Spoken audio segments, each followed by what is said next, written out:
Part 1. The Wreckage and Rescue. Chapter 1. The Siren's Song. The moon hung low in the velvety sky, a glowing sentinel casting its silvery light across the restless sea. Its radiance painted the crests of waves with an otherworldly shimmer, creating a path of pale light that seemed to lead into infinity. Shadows danced across the deck of the Midnight Star, a ship that had seen its share of battles and triumphs, its dark hull cutting a sleek silhouette against the shimmering water. The air was thick with the briny scent of the ocean, mingling with the faint tang of lantern oil and the earthy aroma of weathered wood. Captain Sebastian, Seb Kane, stood resolute at the helm, his silhouette framed by the glow of the moon and the dim light of the ship's lanterns. His sharp eyes scanned the horizon, the faint glint of determination visible even in the dim light. The cool sea breeze tugged at his dark, windswept hair and carried the distant cries of gulls, though the birds themselves were invisible against the night sky. His hands, calloused from years of steering through storms and sieges, gripped the wheel with a practiced ease, every motion an extension of his connection to the ship beneath him. The Midnight Star moved with a grace earned through years of care and cunning. The seasoned wood of the deck creaked and groaned, a language all its own, speaking of countless journeys across the vast expanse of the seas. The sails billowed above, capturing the wind like ethereal specters, their ghostly forms illuminated faintly by the moonlight.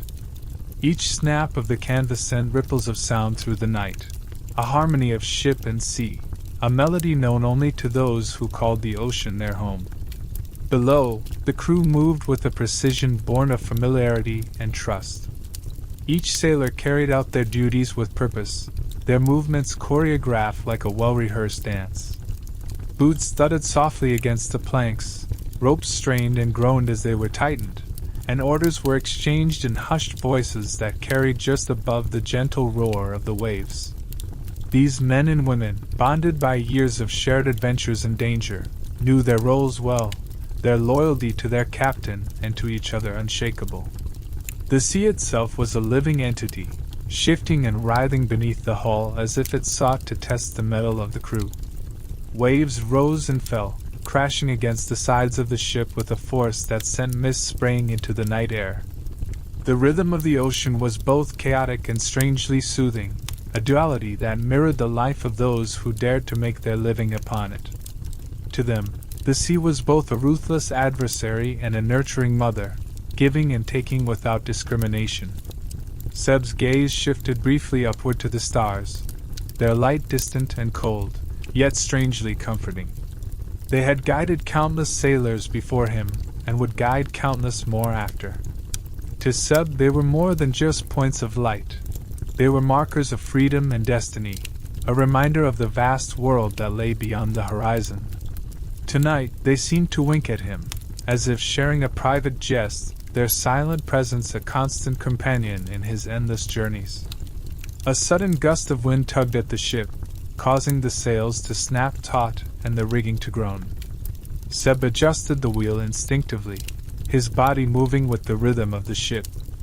He could feel the Midnight Star responding, the familiar weight of the vessel under his control reassuring. Every creak and sway was a language he understood, a dialogue between captain and ship that required no words. It was in moments like this that Seb felt most alive, most connected to the world. The quiet hum of the night was occasionally broken by the distant call of a watchman, or the sound of the ship cutting through the waves. Seb's thoughts drifted to the days ahead, the challenges that waited just beyond the horizon. The sea was never predictable, and neither was the life he had chosen. Yet, as he stood there, the salt air filling his lungs and the wheel firm in his hands, he couldn't imagine living any other way. This was his element, his purpose. For now, the night was calm, the ship slicing smoothly through the dark, tumultuous waters. The crew worked with practiced precision, the sails strained against the wind, and the Midnight Star moved forward, a steadfast guardian of its captain's dreams. And as Seb steered his vessel toward whatever lay ahead, he knew one thing for certain. This journey, like so many before, would leave its mark on the man and the ship alike. For every mile traveled and every wave conquered carried with it the promise of adventure, and for Seb, that promise was enough. Even in the calm, the night carried an unsettling air, a tension that seeped into the very bones of the midnight star. The sea, usually alive with the soft whispers of waves and the occasional playful slap of water against the hull, seemed unnaturally subdued. It was as if the ocean itself had fallen silent, holding its breath in anticipation. The usual rhythm of the ship cutting through the water felt heavier, slower, as though some unseen force were weighing it down.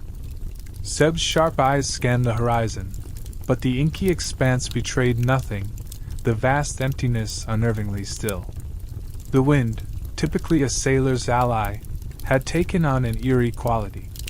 It whispered through the rigging like a phantom voice, its soft keening carrying a chill that had nothing to do with the temperature. The sails, full and steady just moments before, fluttered uneasily, as though the ship itself shared Seb's apprehension. The ropes creaked and swayed, their movements seeming almost unnatural under the weight of the oppressive night. Every sound, no matter how faint, felt amplified in the quiet, feeding the gnawing unease that was spreading through Seb's chest. Seb could feel the tension crawling up his spine, an almost physical sensation that prickled at the edges of his awareness. His instincts, sharpened by years of survival in the treacherous world of piracy, were sounding an alarm he couldn't ignore. It wasn't just the quiet or the strange quality of the wind, something was wrong. His grip on the wheel tightened, the familiar grooves of the wood grounding him as he tried to make sense of the unease settling over him. The captain in him wanted to bark out orders, to prepare the crew for anything, but the predator in him knew better than to alert whatever danger might be lurking. He stole a glance at the crew, their movements still purposeful but slower, more cautious. They too had sensed it, the unspoken wrongness of the night. The usual chatter and laughter that often accompanied the night watch were absent, replaced by wary glances and the occasional murmur that seemed to dissolve into the stillness. Seb's first mate, a wiry man named Crow, caught his eye from across the deck, his expression mirroring Seb's unease. Crow's hand hovered near the cutlass at his side, the subtle gesture a testament to the tension gripping the ship. The horizon remained a black void, broken only by the faint shimmer of starlight on the water. Yet Seb couldn't shake the feeling that they were being watched. It was a primal sensation, one that every sailor feared but could never quite explain. It was the feeling of being exposed, vulnerable, under the gaze of something vast and unknowable. His eyes flicked to the shadows beneath the sails and rigging, half expecting to see movement where there should be none. But the darkness held its secrets close, revealing nothing. The eerie quiet began to feel suffocating. Even the ship, usually so alive with the groans and creaks of its weathered frame, seemed reluctant to make a sound. The usual harmony of ship, sea, and crew was fractured, replaced by a discordant silence that left Seb's nerves frayed. He strained his ears, listening for anything out of place, a splash in the water, the crack of a distant ship's mast, even the call of a gull. But there was nothing. Only the quiet hiss of the wind and the faint rustle of the sails. Seb's mind raced with possibilities. A storm brewing just beyond the horizon. A rival ship cloaked in the night, waiting for the perfect moment to strike? Or worse, something unnatural, a legend of the deep come to life. He shook the thought away, but it lingered like a shadow at the edge of his thoughts. He had faced dangers of every kind, storms, battles, betrayals, but this uncertainty was different.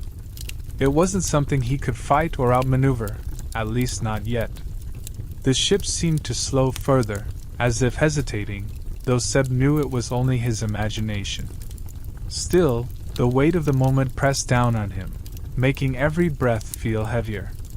He stepped away from the wheel for a moment, his boots echoing softly on the deck as he moved toward the railing. The cold spray of the sea against his face brought some clarity, but not enough to dispel the growing dread. His gaze swept over the water again, searching for answers in the endless expanse of black and silver. For now, there was nothing to do but wait. The night stretched ahead, a yawning abyss of uncertainty. Seb returned to the helm, his hand steady on the wheel even as his heart pounded with unease. Whatever was coming, he would face it head on, as he always had. But in the back of his mind, a single thought lingered cold and sharp: the sea knows something I don't. Sebastian drew a long, steadying breath, his chest rising and falling as he tried to push the unease from his mind. Yet, no matter how he composed himself, the feeling clung to him, a shadow he couldn't shake. It wasn't fear. Seb was no stranger to danger, but an instinctive warning, one that prickled at the edges of his awareness. He rolled his shoulders, forcing himself to stand tall at the helm, but the weight of the night pressed down on him, relentless and unyielding. Around him, the crew mirrored his unease. The usual rhythm of life aboard the Midnight Star had faltered, replaced by an unnatural silence. The clatter of boots on the deck, the creak of rigging, and the bark of orders, all of it had faded into muted, cautious movements. Sailors who were normally loud and brash now worked in near silence, their eyes darting to the shadows and to each other, seeking reassurance but finding none. The quiet was unnerving, as though the ship itself was holding its breath. Even the air had changed. What had been a brisk, salty breeze now felt heavy and oppressive, carrying with it an electric tension. It pressed against Seb's skin like an invisible weight, making every breath feel labored. It wasn't just the physical sensation, it was the sense of something unseen, something lurking just beyond the boundaries of light and sound. The air seemed alive with unspoken warnings, whispering in the ears of anyone who dared to listen. Seb's sharp gaze swept across the deck and out to the sea, searching for answers in the shadows. The moonlit water was deceptively calm, its surface rippling gently beneath the ship. But that calm felt wrong, almost mocking, as though it were a facade concealing something sinister beneath. The sea, so often his ally, now seemed alien and indifferent, a vast and unknowable force holding its secrets just out of reach. The crew moved with deliberate care, their tension evident in every gesture. A sailor securing a line worked slower than usual, his fingers fumbling as he cast wary glances over his shoulder. Another paused by the mast, one hand gripping the wood as though to steady himself, his eyes fixed on the horizon as if he expected it to erupt with danger at any moment. Even Crow, Seb's unflappable first mate, was uncharacteristically quiet, his hand never straying far from the hilt of his cutlass. It was as if they all shared the same unspoken thought: something was coming. Seb tightened his grip on the wheel, his knuckles widening as he steadied himself against the creeping dread. He had faced storms, mutinies, and battles, but this was different. This wasn't a foe he could see or predict.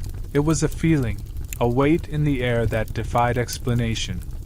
His instincts, honed by years of survival, urged him to prepare, to act, but for what? He hated this helpless waiting, the sense of being at the mercy of forces he couldn't control. The minutes dragged on, each one stretching into an eternity. The tension on the ship was palpable, a living thing that seemed to grow with every passing second. Seb could feel it in the creak of the wood beneath his boots, in the rustle of the sails overhead, in the shallow, uneven breaths of his crew.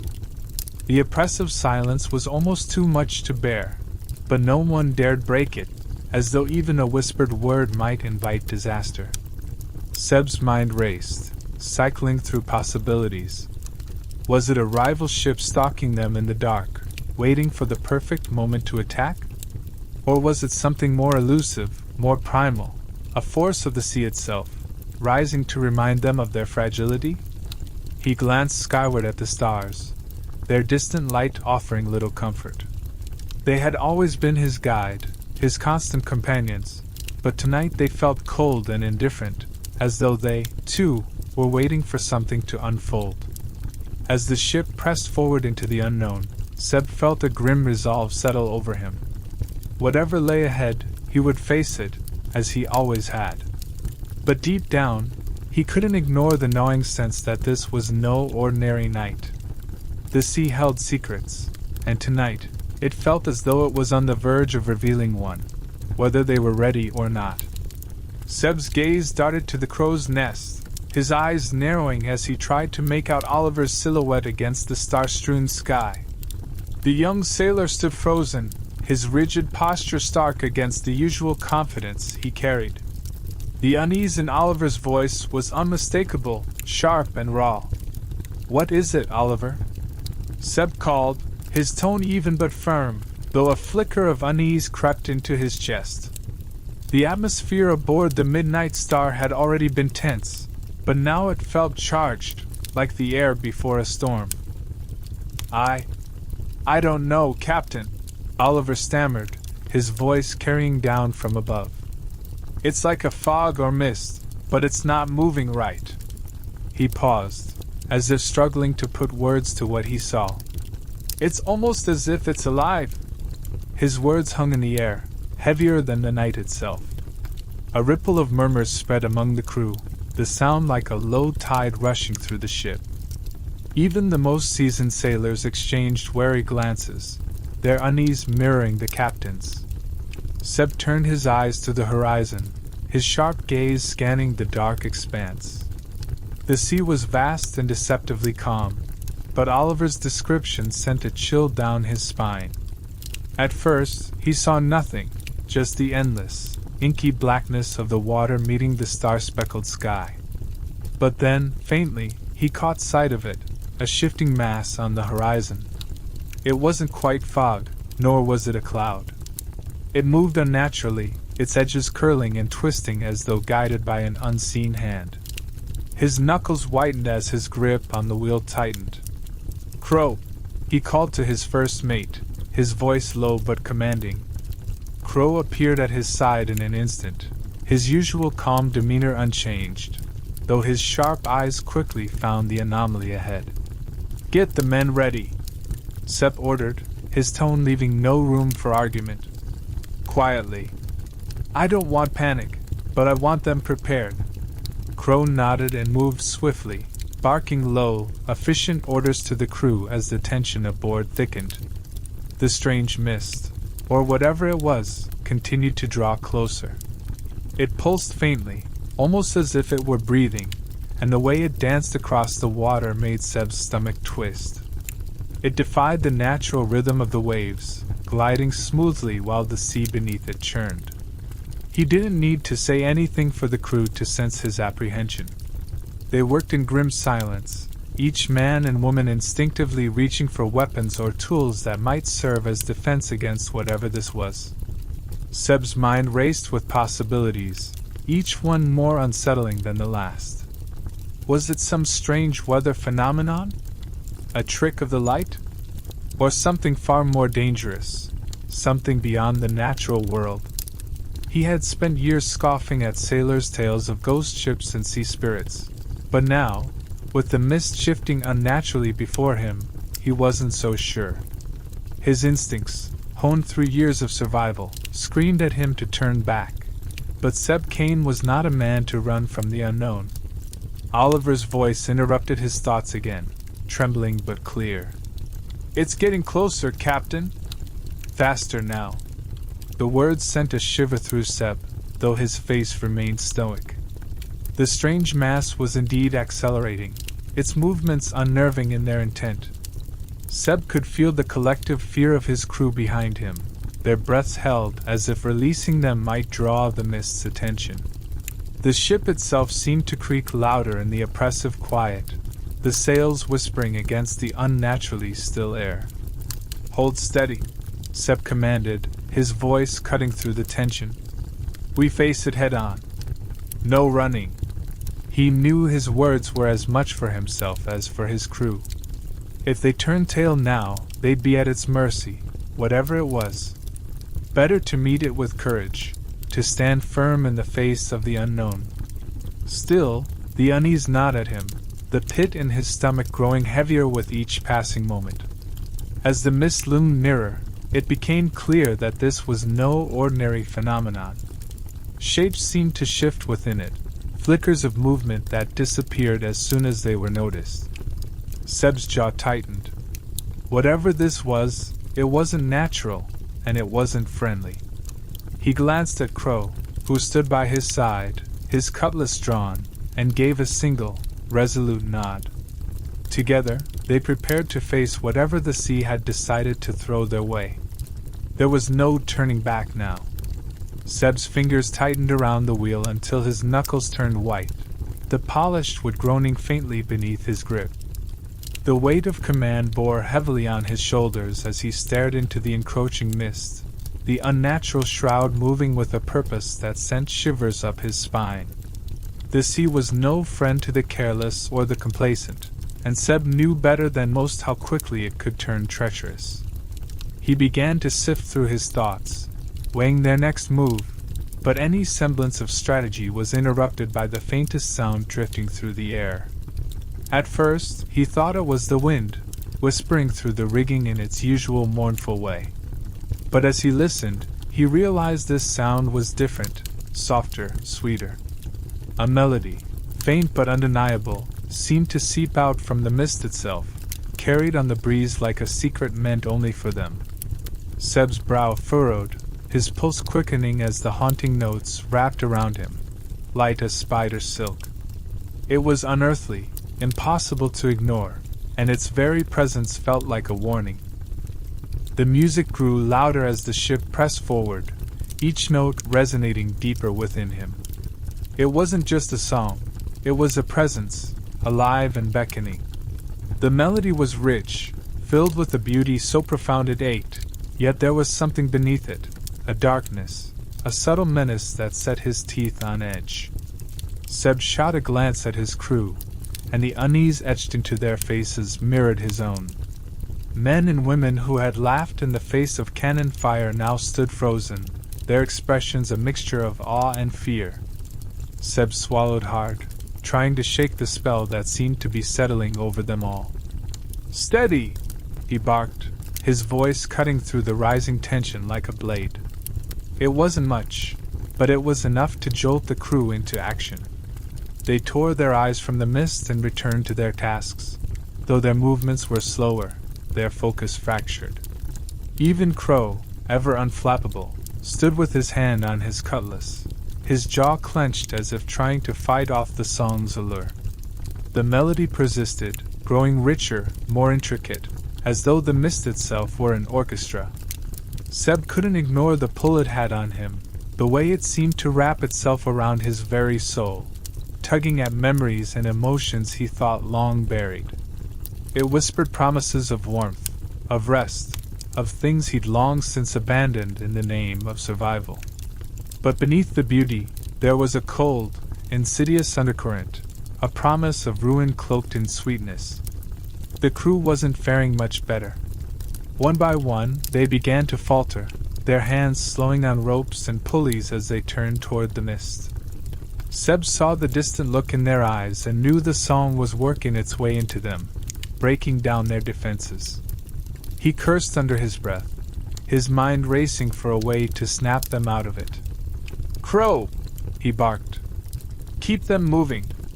Don't let them lose focus." Crow nodded sharply and began barking orders, his gruff voice a lifeline against the siren's call. Seb turned his attention back to the mist, his eyes narrowing as he searched for its source. Somewhere within that shifting mass, he knew, lay the answer.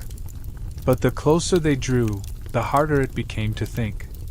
The song pressed against his mind like a rising tide, threatening to drown him in its beauty. He forced himself to focus on the ship beneath his feet, the familiar creak of the wood, and the steady rhythm of the waves. These were his anchors, his reminders of what was real. As the mist enveloped the ship, the music swelled, becoming almost unbearable in its intensity. Seb felt as though the very air around him had turned into a web of sound, each note vibrating in his chest, his head, his bones. It was as if the mist itself was alive, breathing the melody into existence, and with every breath, it tightened its grip on the ship. He could see shapes shifting within it now, shadowy figures that moved in time with the song, flickering in and out of sight. "Hold fast!" Seb shouted, his voice hoarse but commanding. "Don't listen to it. Focus on your tasks. The ship needs you." His words were like flares in the dark, piercing through the fog of the crew's dazed minds. Some snapped back to reality, their hands flying to their work, but others were still caught, their gazes fixed on the mist, their bodies swaying gently to the rhythm of the song. Seb gritted his teeth, knowing time was running out. Whatever lay within the mist, it was drawing closer, and the ship would need every hand if they were to survive the night. "Captain, what's that?" Bram's voice carried up from the deck, trembling with a mix of confusion and fear that was impossible to mask. The first mate, usually so unshakable, now stood rooted in place, his hand gripping the hilt of his cutlass. His eyes darted toward the mist, then back to Seb, as though searching for an answer that might anchor him. "That sound, it's like nothing I've ever heard before." His words hung heavy in the air, drawing the attention of the crew like a spark to dry tinder. Around the deck, the crew exchanged uneasy glances. Some wore expressions of raw fear, their hands clutching ropes or tools as though they might ward off whatever was approaching. Others had a strange, distant look in their eyes, their faces slack, their movements slowing as the melody seemed to pull them under its spell. It wasn't just a sound, it was an invasion, seeping into their minds, their hearts, as if the song itself were alive. Seb felt it too. His heartbeat quickened, pounding in his chest with a rhythm that seemed to match the haunting melody. The song was beautiful, achingly so, but there was something beneath its surface, something darker. It was sorrowful, yes, but it was also predatory, winding its way into the cracks of his resolve. For a fleeting moment, he could hear his own thoughts merging with the music, losing themselves in its hypnotic pull. The sensation was intoxicating and terrifying all at once. Shaking himself, Seb gripped the wheel harder, the familiar feel of the polished wood grounding him. "Stay focused!" he shouted, his voice cutting through the oppressive atmosphere. "Whatever this is, it wants us distracted. Don't let it!" His words carried authority, but even he could feel how thin the line was between control and chaos. The crew hesitated, some snapping out of their stupor, others still swaying gently, as though the song had already claimed them. Bram moved toward Seb, his steps heavy as though wading through an invisible force. "It's inside my head, Captain," he said, his voice low, almost pleading. "I can feel it pulling at me, like it's trying to take something." He shook his head violently, as if trying to shake free from an invisible grip. Seb's jaw tightened. If Bram, one of the strongest-willed men on the ship, was struggling, then they were in more trouble than he had thought. Seb's gaze shifted back to the mist, his sharp eyes scanning its shifting, curling edges. The music seemed to flow from it, growing richer, more intricate with every passing moment. He could feel the tension in the air thickening, pressing down on them like a storm about to break. The shapes within the mist grew more defined now, flickering shadows that danced in time with the melody. Each step closer the mist took felt like another thread tightening around their throats. "Bram, get the men moving!" Seb barked, his voice sharp and commanding. "We need to keep our hands busy. No one stands idle." Bram nodded, though his movements were stiff and reluctant, as though some part of him longed to stay and listen. Seb watched as the first mate began shaking the crew out of their stupors, forcing them back into motion. The sound of boots on wood and the creak of ropes filled the air, a jarring contrast to the haunting melody. But even as the crew worked, the spell of the song lingered, its pull relentless. Seb could feel it gnawing at his resolve, whispering promises of peace, of surrender. It spoke to something deep within him, his regrets, his longing for rest, his unspoken fears.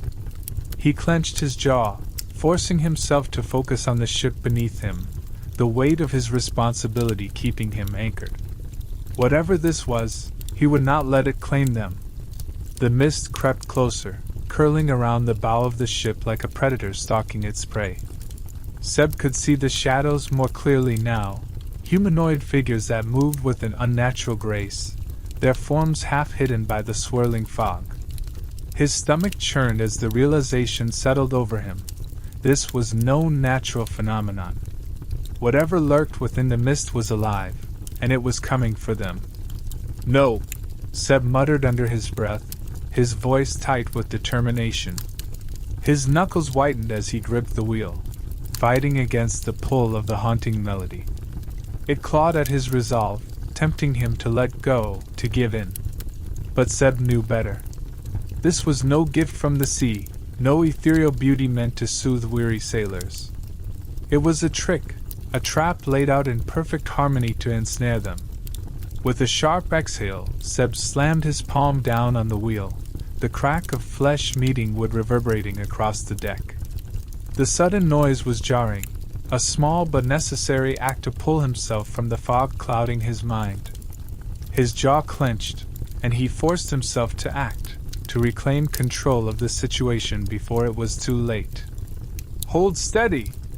Seb bellowed, his voice rising above the melody, carrying a force that cut through the tension like a blade. "Don't listen to it. Keep to your posts. Keep your wits about you." His command was sharp, his tone laced with urgency, and the crew stirred at the sound of their captain's voice. The words broke through the daze that had fallen over the ship like a shadow. Some crew members snapped out of their stupor, shaking their heads as if waking from a dream. Their hands returned to their tasks, albeit slower and less certain than before. Others hesitated, their eyes lingering on the mist, their bodies swaying faintly in time with the melody that still hung in the air like a siren's call. Seb's heart pounded in his chest as he watched them struggle, the fight for their focus visible in every tense movement. He knew they were at the edge of something dangerous, a precipice from which there might be no return if they faltered. "Crow!" he barked, his voice sharp enough to make even the grizzled quartermaster jolt. "Get them moving! I don't care if they're tying knots that don't need tying, just keep them busy!" Crow didn't hesitate, his booming voice echoing across the deck as he began barking orders. The crew snapped into motion, hands flying to ropes, sails, and pulleys. The sounds of their work, the creak of wood, the slap of ropes, the thud of boots against the deck, were a welcome counterpoint to the insidious melody. It wasn't enough to drown it out, but it was a start. Seb turned his focus back to the mist, his sharp gaze narrowing as he studied the shifting, curling fog. It loomed closer now, its edges licking at the bow of the ship like hungry tongues. The figures within it were clearer, their shapes vaguely humanoid but undeniably otherworldly. They moved in time with the music, their forms swaying and flickering like candle flames caught in a breeze. His instincts screamed at him to turn the ship, to flee before the mist overtook them completely. But Seb held his course, his hands steady on the wheel despite the chill running down his spine. He couldn't shake the feeling that this was a test, a moment where courage and cunning would be the only things standing between them and disaster. "Brace yourselves!" he shouted, his voice ringing out once more. "Whatever's in that mist, it's coming for us. Stay sharp, stay strong, and remember who we are!" The crew responded with a ragged but determined cheer, their voices trembling but resolute. Seb held fast to the wheel, his mind racing as he prepared for whatever lay ahead. The melody swelled, and the mist crept closer, carrying with it a danger they could not yet see but could feel in their very bones. The words left Seb's mouth with force and conviction, but they seemed to vanish as soon as they were spoken, swallowed whole by the haunting music that surrounded them. It wasn't just in the air anymore, it was everywhere. The melody seemed to rise from the sea itself, weaving through the crashing waves, filling the very wood of the ship with its unrelenting pull. It was inescapable, a siren's song that gripped both the body and the soul. Seb's eyes darted to his crew, their faces illuminated by the pale moonlight. They stood frozen, their movements stilled as if caught in an invisible web. Their expressions were slack, their jaws slightly open, and their eyes glazed over with an unfocused, dreamlike haze. It was as if they were caught between waking and sleep, slipping into a trance they couldn't escape. Even the usual creak of the ship seemed muffled, as though the melody had stolen the sound itself. "Captain?" Bram's voice cut through the suffocating tension, though it was strained, shaking with desperation. Seb turned toward the first mate, who clung to the railing for support, his knuckles white against the dark wood. "We're heading straight into it," he shouted, his voice rising in alarm. "The ship, she's turning!" Seb's heart skipped a beat as he looked at the bow of the ship. The Midnight Star was no longer following the course he'd set. The wheel in his hands moved of its own accord, the polished wood twisting beneath his fingers with an unnatural force. It was as though the ship itself had fallen under the spell of the music, drawn toward the mist by an unseen hand. "Damn it!" Seb growled, planting his feet firmly, and using all his strength to fight the wheel. The resistance was immense, like wrestling with the tide itself. His arms trembled with the effort, but the wheel barely budged, continuing its inexorable turn toward the mist. The sea churned around them, the waves rising higher, their once familiar rhythm distorted by the relentless melody. The mist loomed ahead, closer now, its edges swirling and alive, as if it were a living thing. The figures within it were clearer, their shapes shifting and flickering, their movements disturbingly graceful. Seb could see them now, tall, slender forms with glowing eyes that pierced through the fog. They seemed to beckon the ship forward, their ghostly hands reaching out as though to welcome them into their embrace. "Bram!" Seb barked, his voice sharp despite the growing panic in his chest. "Get the men moving! Snap them out of it!" Bram hesitated for only a moment before springing into action, his shouts cutting through the eerie silence that had fallen over the deck. He shook the nearest crew member by the shoulders, shouting commands, but the man barely responded, his gaze fixed on the mist with an unsettling calm. Seb's mind raced, desperate for a solution. The ship was no longer his to control, the wheel a futile battle. The mist grew closer with each passing second, its tendrils reaching out like claws. The music swelled, louder now, its haunting notes reverberating through the air and water alike. Seb felt it clawing at his resolve, whispering to him, urging him to let go, to surrender to its pull. But he refused to yield. "Listen to me!" he roared, his voice cutting through the oppressive melody. "You're stronger than this. Don't let it take you!" He locked eyes with Bram, who was still shaking crew members, his own determination barely holding firm. Seb's hands tightened on the wheel, his jaw set with defiance. If the sea wanted them, it would have to fight him for every inch. Seb's heart seized as the ship lurched, its movement unmistakably altered, no longer obeying his commands. The wheel in his hands felt foreign, turning with a force that defied his grip. A chill ran down his spine as he looked past the deck to see the crew, several of them, moving with an eerie, unnatural calm. Their faces were blank, their expressions devoid of thought or reason, their steps slow and deliberate as if under a spell. His breath caught as he realized where they were headed, the edge of the ship. Their hands reached out toward the mist, toward the haunting melody that had ensnared them. The notes seemed to guide them like a tether, pulling them closer to the edge, closer to the dark, churning waters below.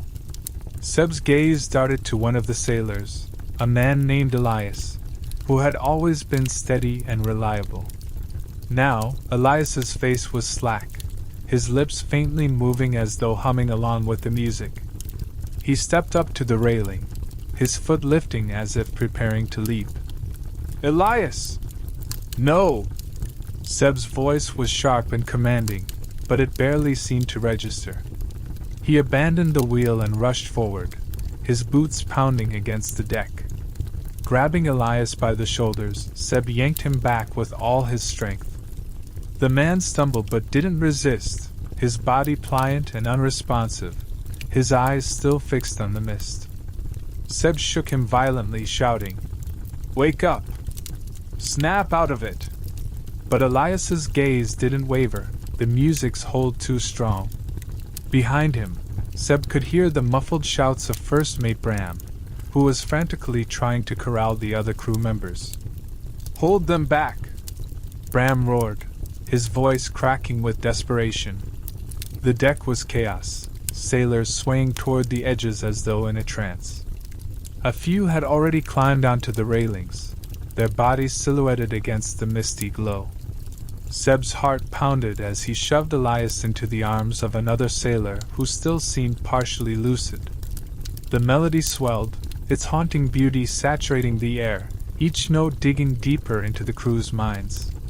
Seb turned his focus to the source of the music, his jaw tightening with resolve. Whatever was out there in the mist, whatever was pulling them toward the brink, was no ordinary force. He could feel its malevolence, its hunger. And yet, even in the face of that overwhelming power, Seb refused to give in. With a steely glare and a fire igniting in his chest, he bellowed, "Bram! Get them away from the edges! Whatever this thing is, we're not giving it our lives without a fight!" The mist had thickened beyond recognition, swallowing the ship in its unnatural embrace. It wrapped around the midnight star like a living thing, its tendrils curling and unfurling in the air, choking out the clarity of the night. Seb squinted into the dense fog, but the bow of the ship was barely visible, obscured by a creeping whiteness that seemed to blur the very edges of reality. The familiar creak of the wood, the sound of the sails snapping in the wind, everything had been muted by the suffocating fog. The only constant, the only thing that seemed to cut through the haze, was the song. The melody, once faint, now surged with an undeniable presence, filling the space with its mournful, aching beauty. It wasn't just music, it was alive, a sound that seemed to flow from the depths of the sea itself, rising and falling with the rhythm of the waves. The song swelled in the air like the breath of the ocean, a sound so powerful that it felt as if the very heart of the sea was beating with it. Seb felt it in his chest, as if the pulse of the music was sinking with his own, pulling him deeper into its grip. With every note that rose, Seb could feel his resolve weakening, a cold shiver tracing his spine. The air grew heavier, thicker, pressing in around him like a tangible weight. It was as if the mist itself was drawing the very breath from his lungs, suffocating him with its beauty. And yet, despite the overwhelming urge to succumb, Seb's will remained unbroken, a flicker of defiance in the face of the inevitable pull. He clenched his fists at his sides, his gaze scanning the fog for any sign of what lay beyond, knowing that the danger was not just in the mist, it was within it, lurking, waiting for its next victim. "Fight it!" Seb's voice cracked through the fog, raw and desperate, as he sprinted toward the crew. His heart pounded with each step, but the air around him felt heavier, thick with the pull of the melody. His crew, his family, was slipping away, and he couldn't let them go. Not like this. Not to something so insidious. He grabbed the first sailor he could reach, a man named Garrick, shaking him with all the force he could muster. The fog swirled around them, clinging to Seb's skin as if trying to drag him down into the depths with it. Garrick's eyes were unfocused, glazed over with that same haunting calm that had overtaken the others. His lips moved ever so slightly, mouthing the words to the song, though no sound escaped. Seb's grip tightened, the desperation in his chest building to a fever pitch. "Garrick! Listen to me!" Seb shook him again, harder this time, his voice rising with fury. "You're not some puppet! This thing, this song, it doesn't control you unless you let it! You're stronger than this!" For a moment, it seemed as though the words might reach him. Garrick's body shuddered, his eyes flickering as though something, some distant part of him, was fighting to surface. Seb's breath itched, his pulse quickening with a fleeting hope that maybe, just maybe, he could break the spell. But the music rose again, louder, drowning out his words, and Garrick's gaze dulled once more. The sailor's body relaxed, his head falling back into Seb's hands like a lifeless ragdoll, and Seb's heart sank. The melody had its hold, and it was getting stronger. Frustration and fear burned in Seb's chest, threatening to consume him. The deck around him was a scene of utter chaos, sailors wandering in a trance, their hands outstretched toward the edge, toward the abyss. With a growl of fury, Seb pushed past Garrick, dragging him to the side and leaving him for the moment. His mind raced, searching for any way to break the enchantment, but the sound of the sea, of the song, was overwhelming. It seemed to invade every corner of his thoughts, erasing all but its call. He couldn't fight it alone. He needed to reach his crew, reach them before they were lost forever to whatever force controlled the mist. But it was no use.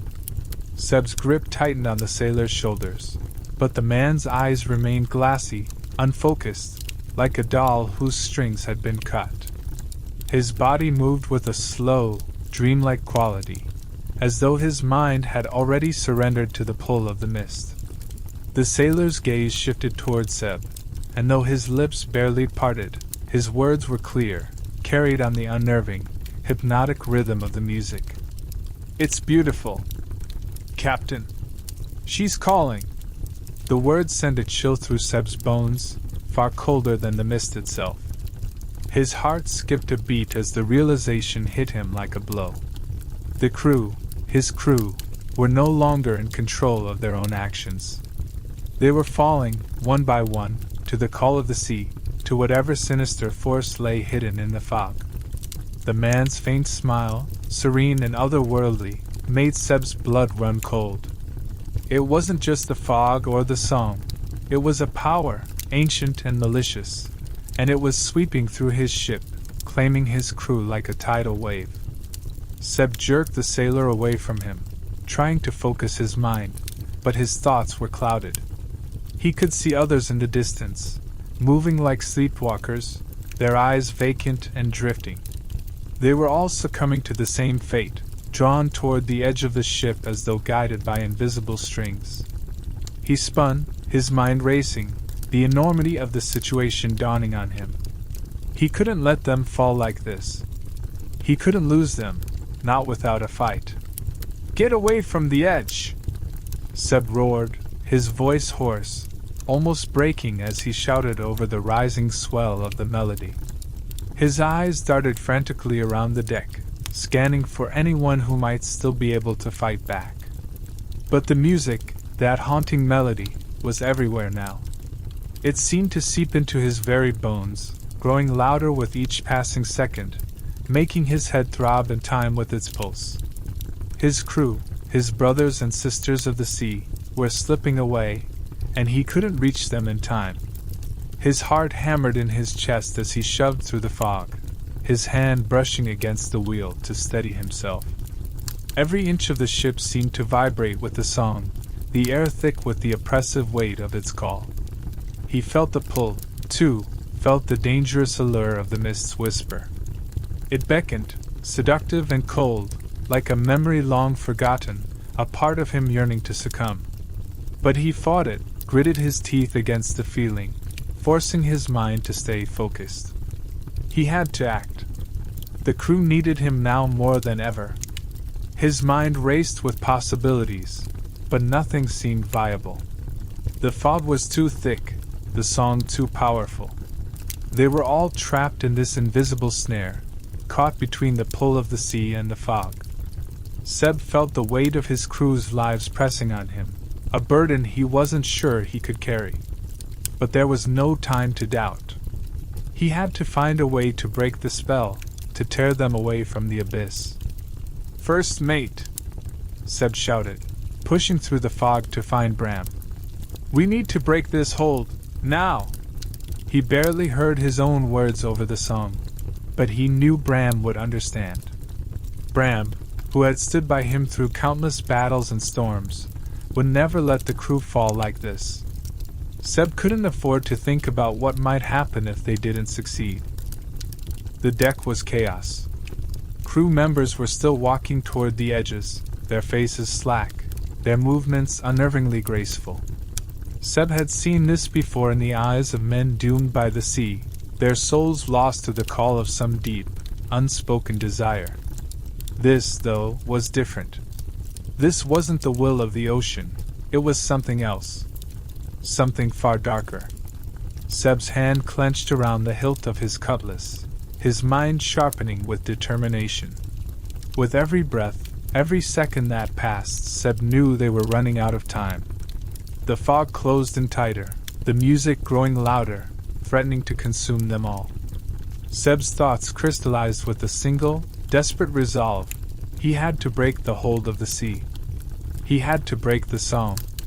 And he had to do it now, before it took everyone he cared about and dragged them into the depths forever. Without thinking, Seb drew his sword, its cold steel a familiar weight in his hand. His mind was racing, frantic with the need to act, to do something, anything, to break the spell that was slowly suffocating his crew. With a swift, almost desperate motion, he slashed through the air, the blade cutting through the thick fog in a wide arc. He hoped the steel would sever the strange, unseen hold the mist had on them, that the physicality of the action would break the connection.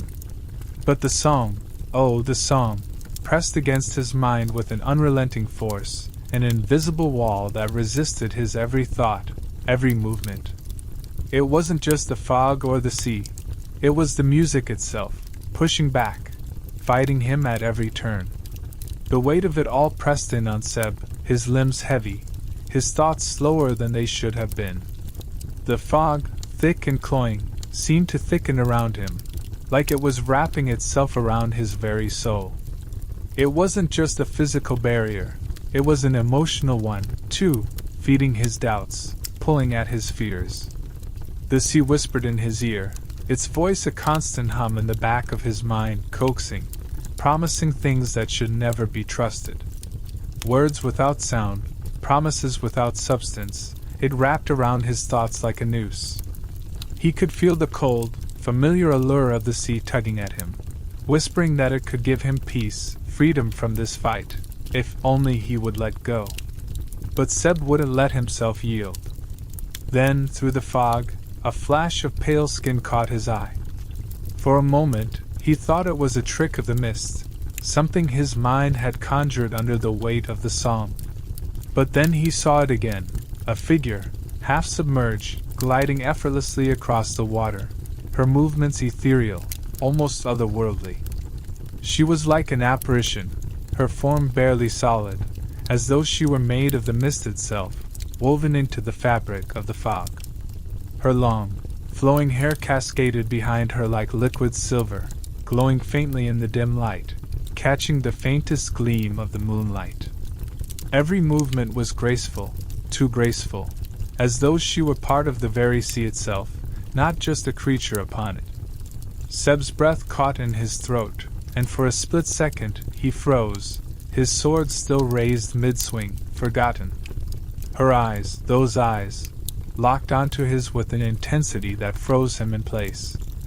Dark as the depths of the sea, endless, all-encompassing, they held him in a way he couldn't explain.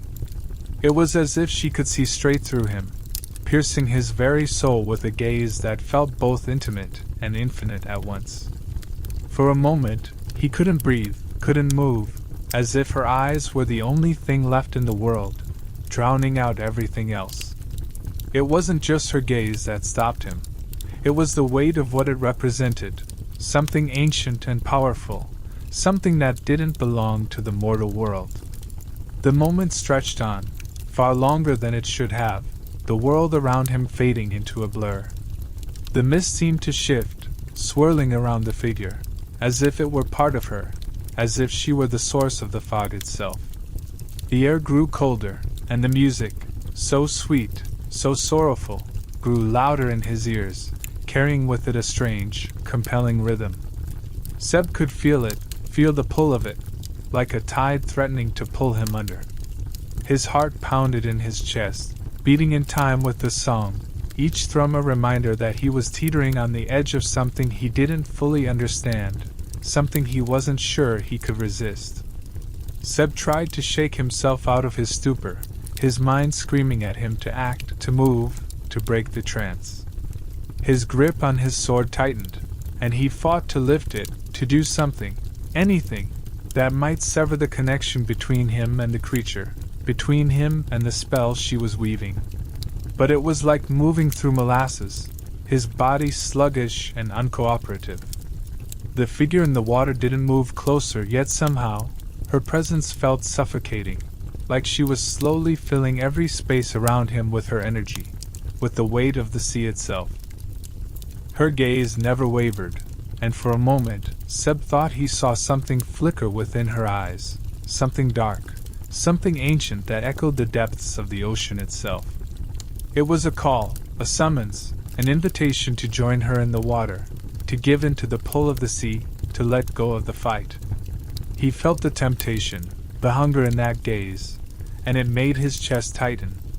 She wasn't just a creature of the sea, she was the sea itself, its voice, its power, its dark, untamable force, and she was calling to him. The air grew even thicker, the song louder still, and Seb could feel the first hints of despair rising within him, the crushing weight of the sea threatening to drag him under. He had to resist, had to fight, but with each breath, it became harder.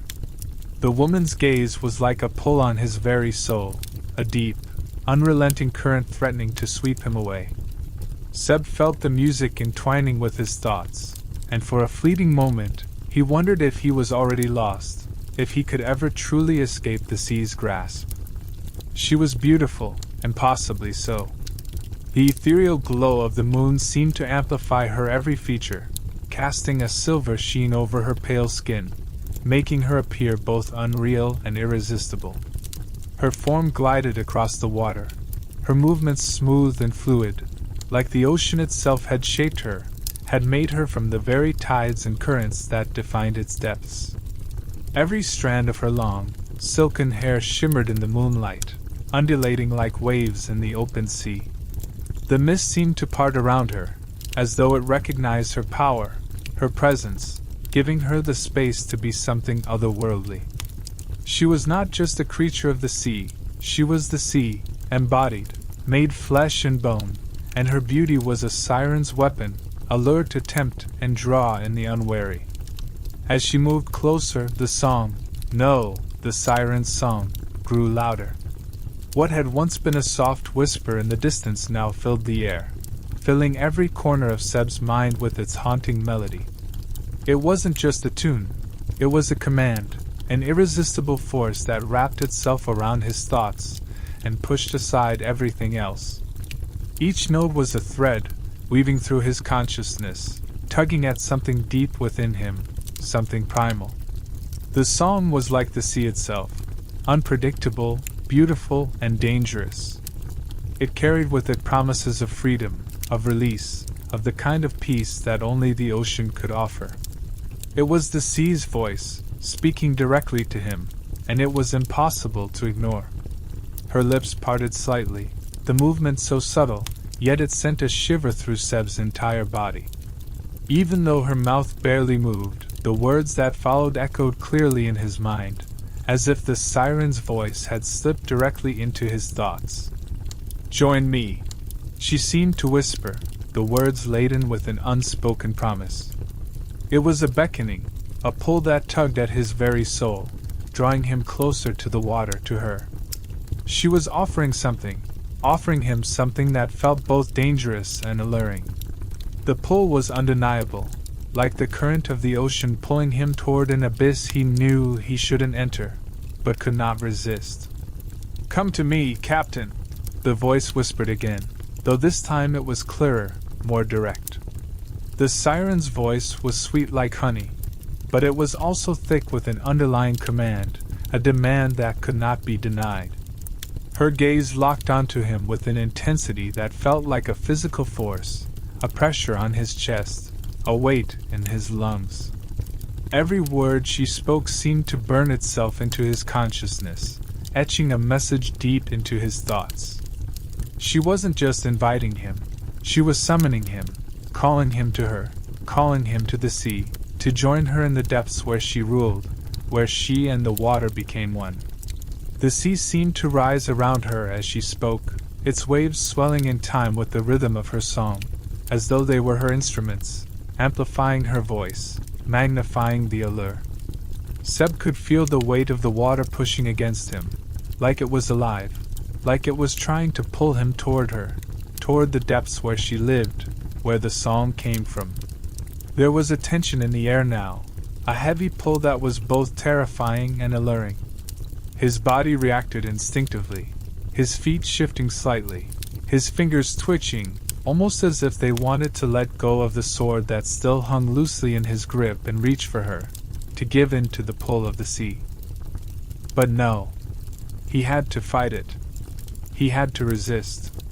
Seb's mind screamed at him to break free, to remember that the sea was dangerous, that the siren was not to be trusted. This was a trap, a snare hidden behind beauty, a cunning trick to lure him into the depths where he could be lost forever. He had lived his life on the edge, constantly battling the dangers of piracy, of the sea itself. He couldn't give in, couldn't let the song become his downfall. But even as he thought this, even as his mind screamed warnings, his body betrayed him. His heart quickened, his chest tightened, and the song wrapped itself around his thoughts like an inescapable web. Seb's eyes narrowed, struggling to focus on the siren despite the haze clouding his mind. Her form shimmered, her beauty all-encompassing, and he could feel his own resolve faltering under the weight of her presence. She was the sea in its purest, most irresistible form, beautiful, untamable, dangerous. Every instinct in his body told him to turn away, to fight the pull, but the pull was so strong, so overwhelming. He had never been this close to something so powerful, so raw.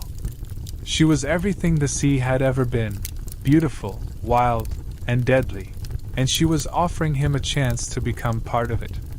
But even as the thought of joining her, of joining the sea, lingered in his mind, Seb knew there was more at stake. The song, the siren, they weren't offering peace. They were offering a death that would claim him just as surely as any battle. His crew, his ship, his life, it was all worth more than the temptation to give in.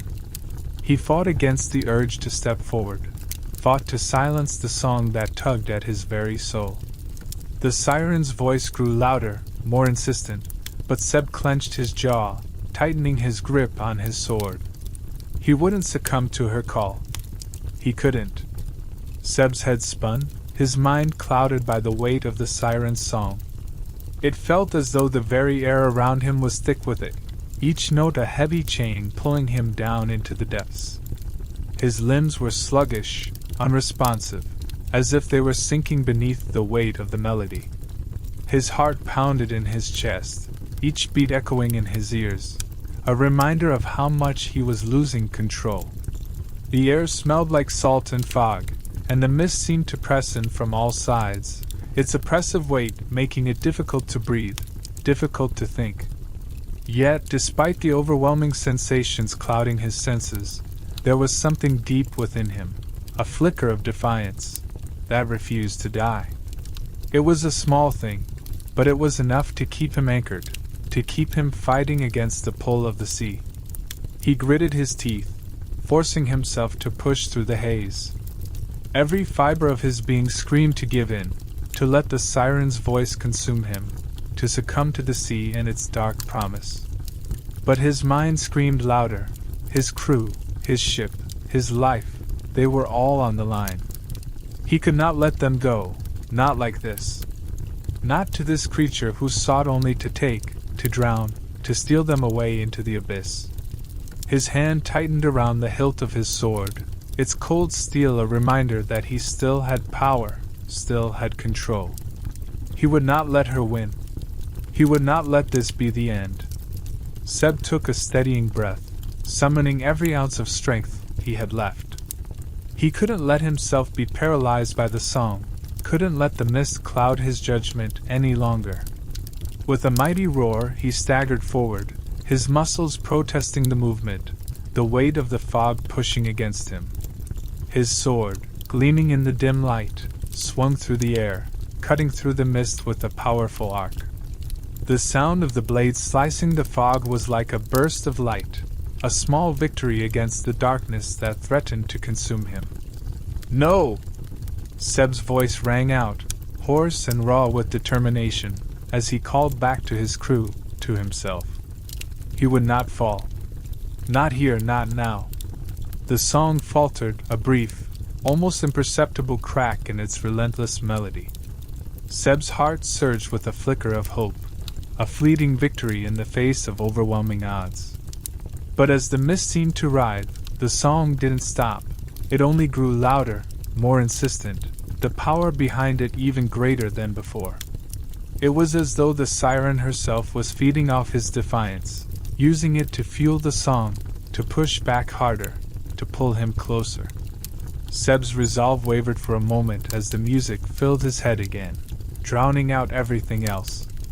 The siren's gaze, sharp and unblinking, never left him as she slowly emerged from the water, her body rising like a vision from a dream.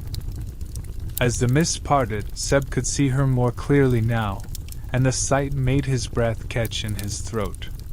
She was impossibly beautiful, more so than he had imagined, her skin gleaming under the moon's cold light.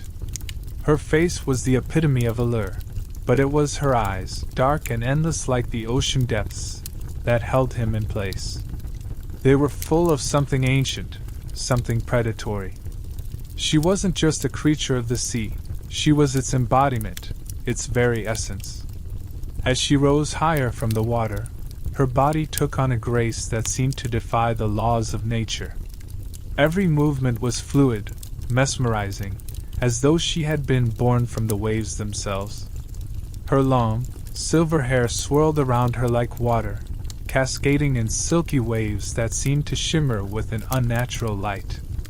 As she rose fully from the depths, Seb saw the length of her tail, gleaming and powerful, moving with an easy grace that spoke of its strength.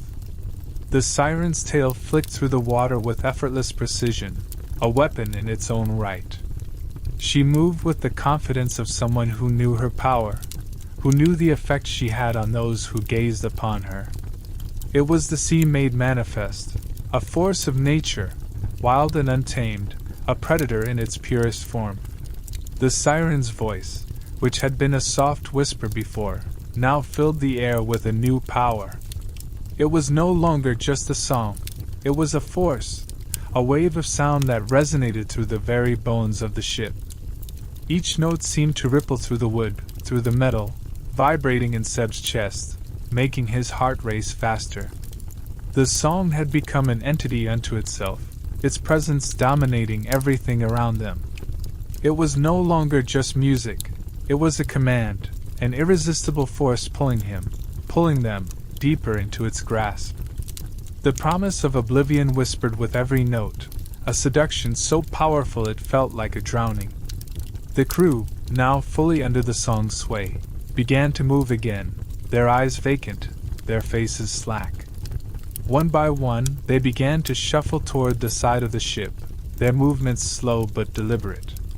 Seb could hear Bram's voice, faint and distant, calling to him through the haze, but it was drowned out by the overwhelming force of the siren's song. The ship creaked under the strain, the timbers groaning as if it too felt the pull of the depths. Seb's grip on his sword tightened once more, and with a shout of defiance, he stepped forward again, pushing through the fog and the mist, determined to break the song's hold on his crew. But it was like fighting against the tide itself. The more Seb fought, the more the song wrapped around him, dragging him down into its depths, into the siren's embrace. He could feel his resolve slipping, feel the edges of his consciousness blurring, and for a moment, he thought he might lose himself to it, too. But through the haze, through the oppressive weight of the song, he remembered why he fought. He remembered his crew, his ship, his life, and he knew he couldn't give in. Not like this. Not to her. Not to the sea. In that moment, as the siren's song filled the air with an overwhelming pull, Seb's mind cleared, and he knew exactly what had to be done. The weight of the situation crashed down on him. He was the captain, and his crew depended on him. His heart pounded fiercely in his chest, but there was no room for fear now, no time for hesitation. His eyes locked onto the distant shape of the siren, her haunting beauty still drawing the crew closer to the edge, her dark eyes like an abyss threatening to swallow them whole. The very sight of her made his blood run cold, but it also solidified his resolve. He couldn't let her take them, not now, not ever. With a swift, determined motion, Seb reached for the wheel, his fingers curling around the smooth wood. The familiar feel of it beneath his hands was a small comfort, a reminder of the control he still had over the ship, over his fate.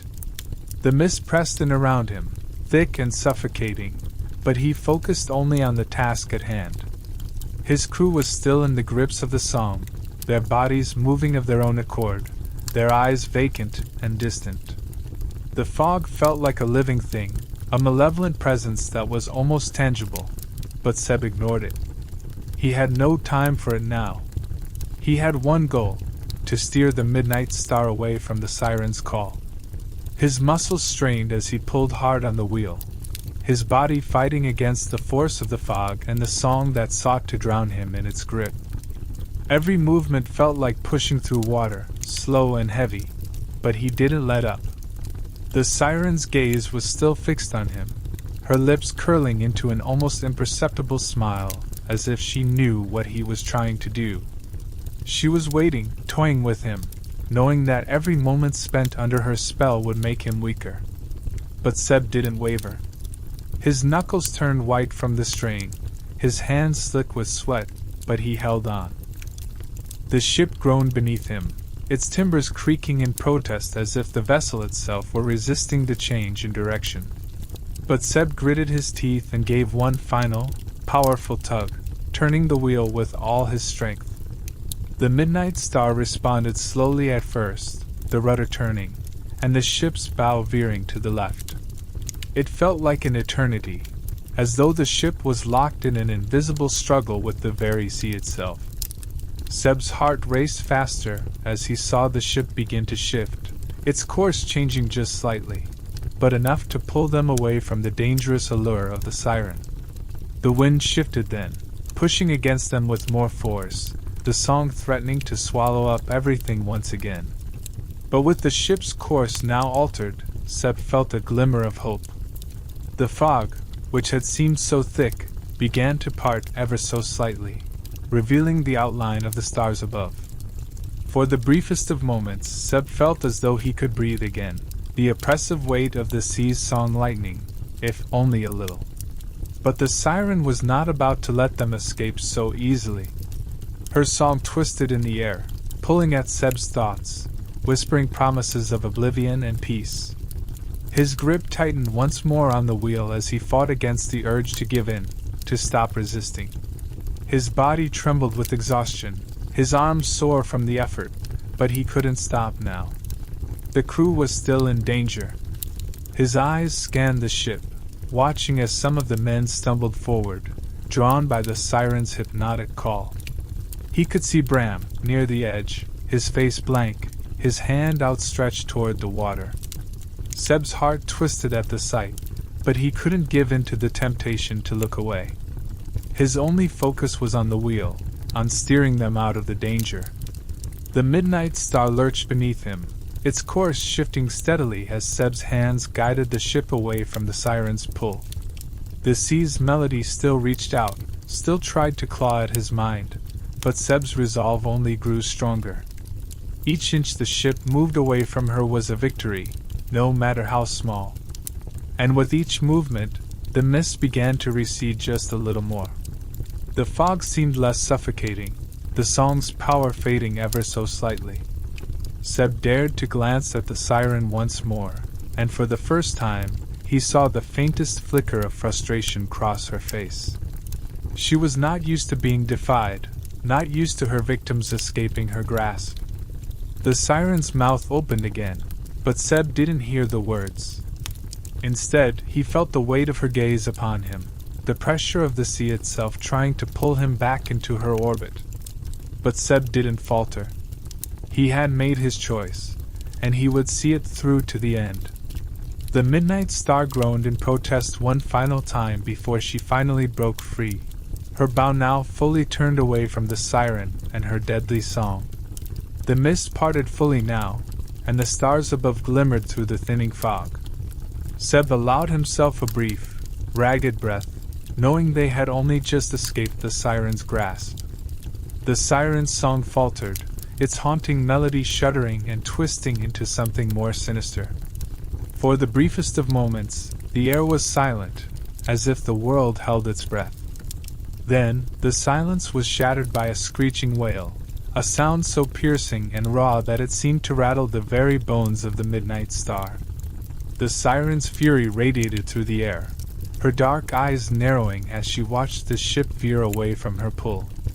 Seb's heart thundered in his chest, but he knew deep down that the danger was far from over.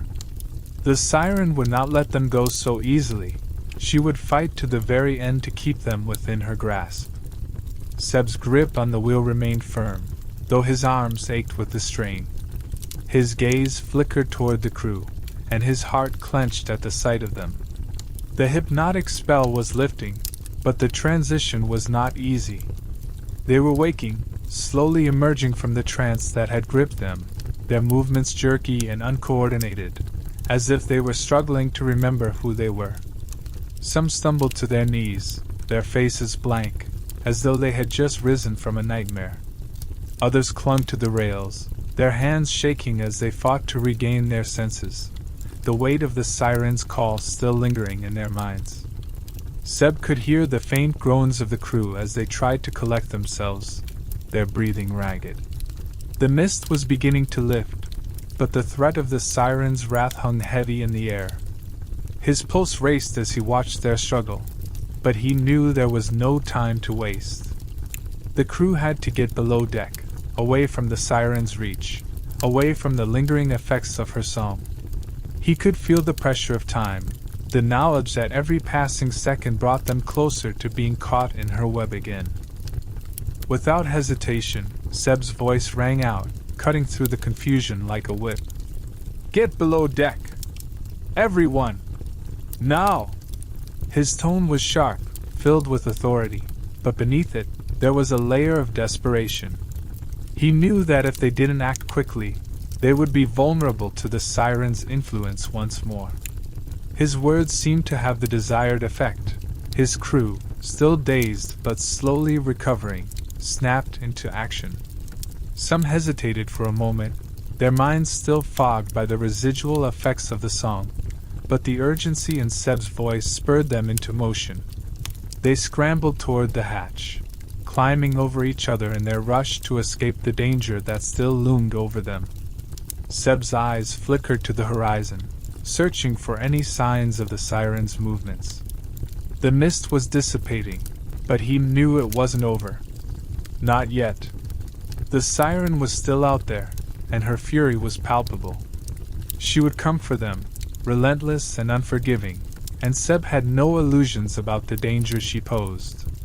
He had seen creatures like her before, beautiful, alluring, and deadly.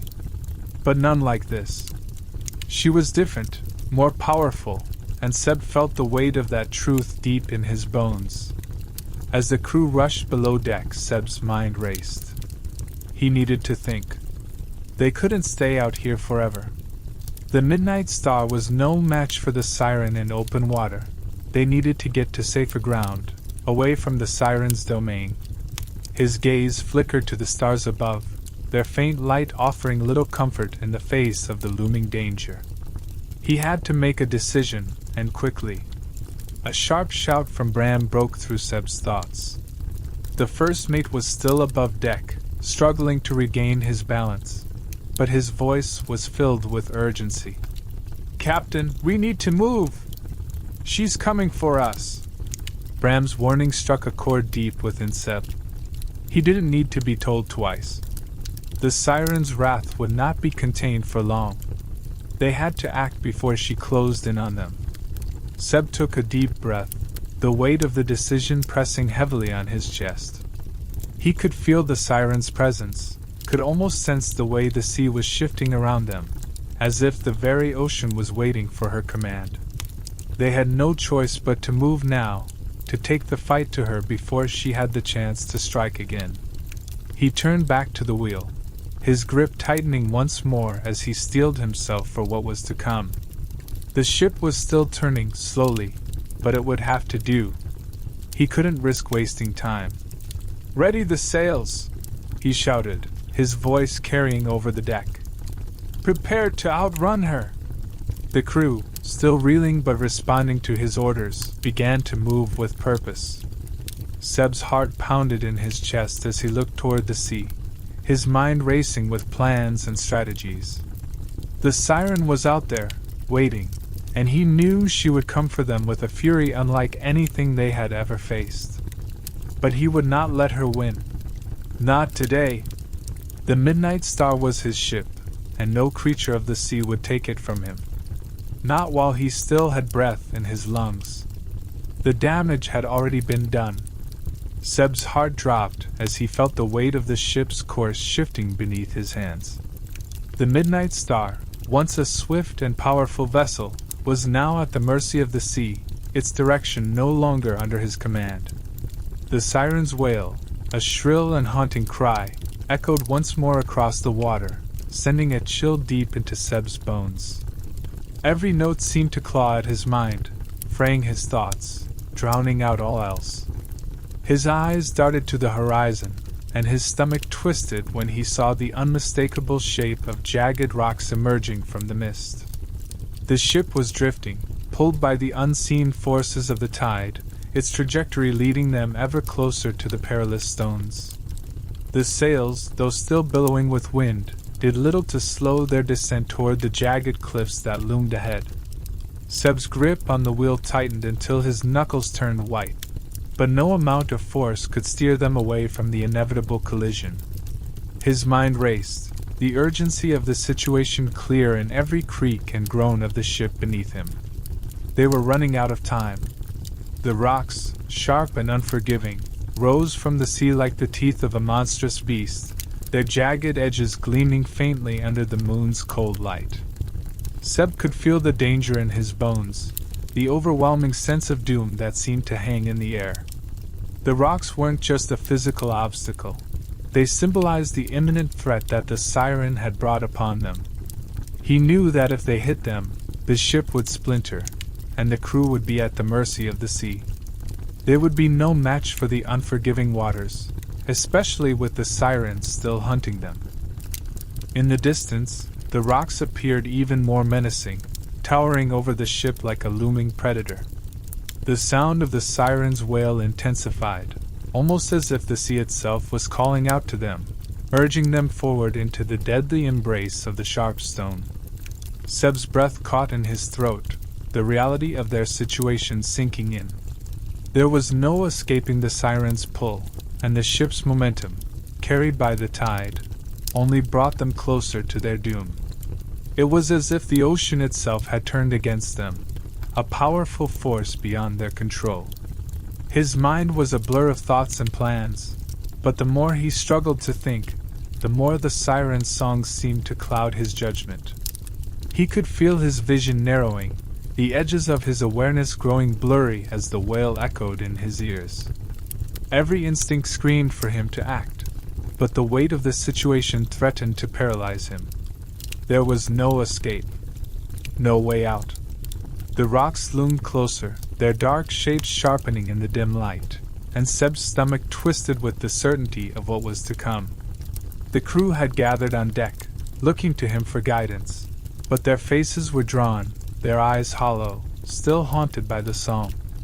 They seemed to move sluggishly, as though caught between worlds, torn between obeying Seb's orders and the siren's siren call. Bram was shouting orders, but even he seemed less certain now, his voice tinged with desperation. The crew was too disoriented, too shaken by the song's grip to mount any kind of effective defense against the pull of the tide. Seb cursed under his breath, frustrated by the feeling of helplessness that washed over him. His mind flashed to his crew, his loyal crew, and the ship that had been his home for so long. He couldn't let them die like this. Not here. Not now. Seb's hands shook as they gripped the wheel, his teeth grinding as he tried to focus on the task at hand. There had to be something he could do. He couldn't just give up. He wouldn't. But the closer they got to the rocks, the more the odds seemed stacked against him. The ship was too far gone, and with each passing moment, the siren's influence seemed to tighten its grip on them. The rocks were almost upon them now, the sharp peaks silhouetted against the night sky, their jagged shapes growing ever larger. The sound of the sea crashing against them was deafening, and Seb's heart pounded in his chest as he realized they were almost there. There was no way to stop it now. The siren had won, and the ship was on a direct course for disaster. The crew would be swallowed by the depths, and Seb, he could only hope he would go down fighting, the last man standing to face the wrath of the sea. But deep down, he feared there would be no fighting this. Not this time. Hold fast! Seb's voice rang out, the urgency in his words lost to the relentless wail of the siren. The crew scrambled to their positions, but it was clear that there was no stopping the inevitable. The ship was too far gone, its momentum too powerful, and the rocks loomed too close. Seb's mind raced, a futile attempt to steer them away from the jagged cliffs, but the tide had already claimed them. The ship's fate was sealed. "Steady the ship!" Seb shouted again, but the words were swallowed by the wind, the crashing waves, and the wail that seemed to crescendo with every passing moment. He watched helplessly as the crew tried to hold on, their hands gripping the rails, but the violent lurch of the midnight star pulled them into chaos. The mist, thick and suffocating, enveloped the ship in a cold embrace, making it impossible to see what was happening beyond the immediate terror that gripped them all. Then, with a deafening roar, the midnight star struck the rocks. The sound was brutal, an ear-splitting crack that tore through the air like the breaking of bones. Seb felt the violent jolt of the ship's collision, the deck shuddering beneath him as the hull splintered. The sound of snapping timber and rending sails filled the air, a cacophony that drowned out everything else. For a moment, time seemed to stretch, the world moving in slow motion as Seb's vision blurred, and the ship's once proud form began to splinter and break apart. Seb was thrown from his feet, his body tossed like a ragdoll across the deck. He slammed hard against the railing, the force knocking the air from his lungs. Pain exploded in his side as his ribs made contact with the sharp edge of the wood. He could taste blood in his mouth, but he didn't have the luxury of checking for injuries. The ship was coming apart around him, and there was no time to waste. He had to act. But the ship's destruction was swift. The midnight star's hull cracked like a broken promise, splitting open as water began to pour into the hold. The force of the collision sent more of the crew into the sea, their desperate screams swallowed by the howling wind. Seb's eyes searched frantically, trying to locate his men, but the sight of the sea turning black beneath them and the chaos on deck made it impossible to discern friend from foe. The water rose higher, consuming everything in its path. The wail of the siren reached a fever pitch, a maddening cry that echoed through Seb's bones. It was as if the sea itself was singing its victory, claiming the ship, claiming them all.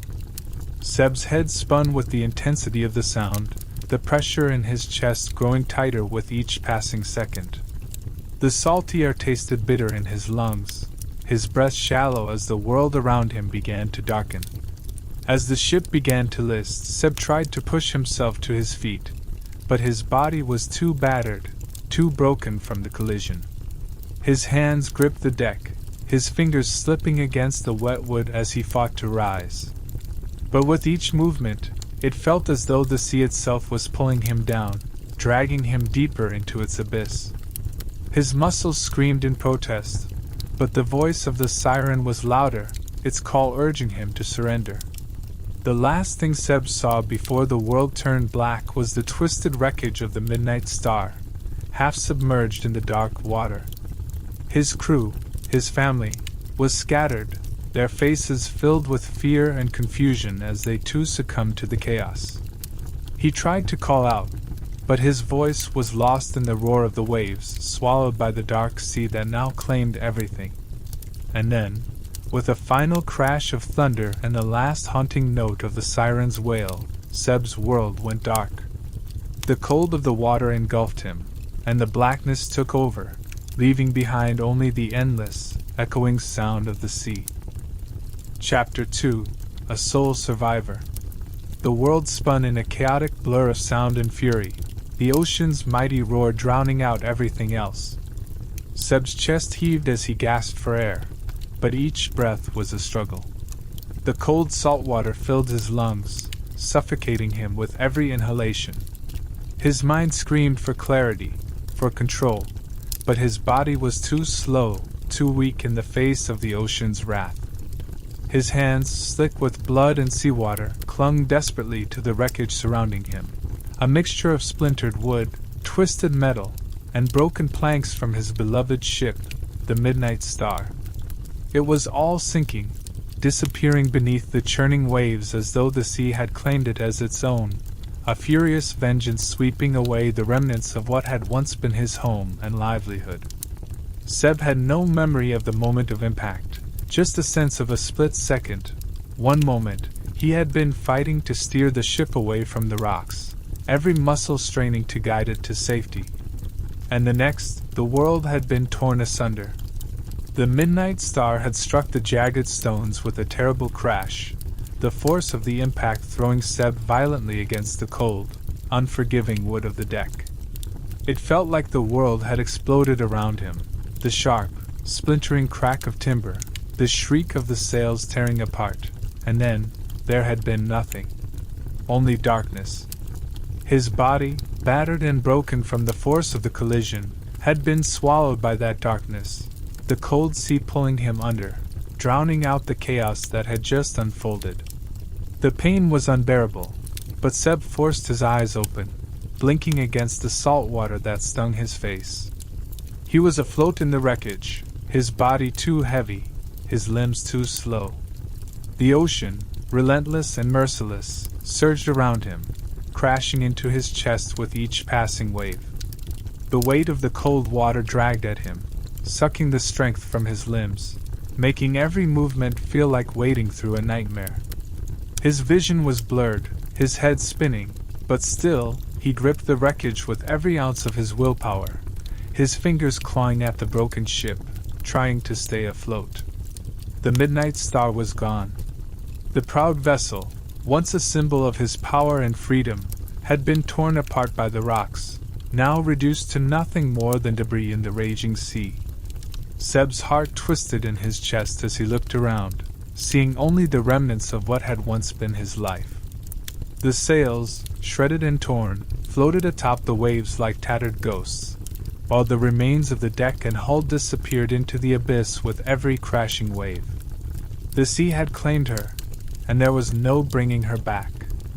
His thoughts were a whirlwind, memories of the ship, of the countless nights spent steering her through calm waters, of the laughter of his crew, of the feeling of the wind in his hair as he sailed under the stars, flooded his mind.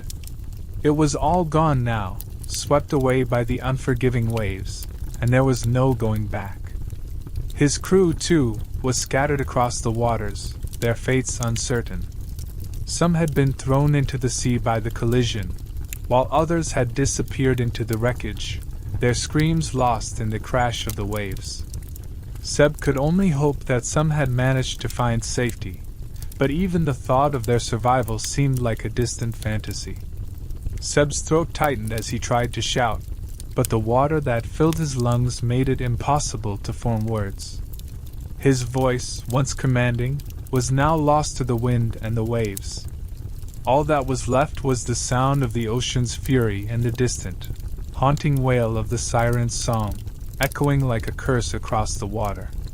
It was as though the sea itself was mocking him, claiming victory over him and everything he had fought for.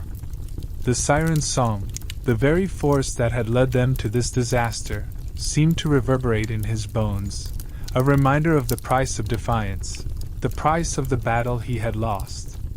Despite the overwhelming despair, something stirred deep within him, a flicker of defiance, a stubborn refusal to succumb to the sea's embrace. Seb's head throbbed with the weight of the pain, but he pushed through it, forcing himself to focus. He had survived worse than this.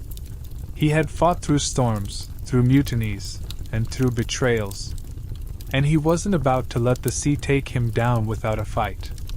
With great effort, Seb managed to push himself upright in the wreckage, using what remained of the splintered planks to anchor himself in place.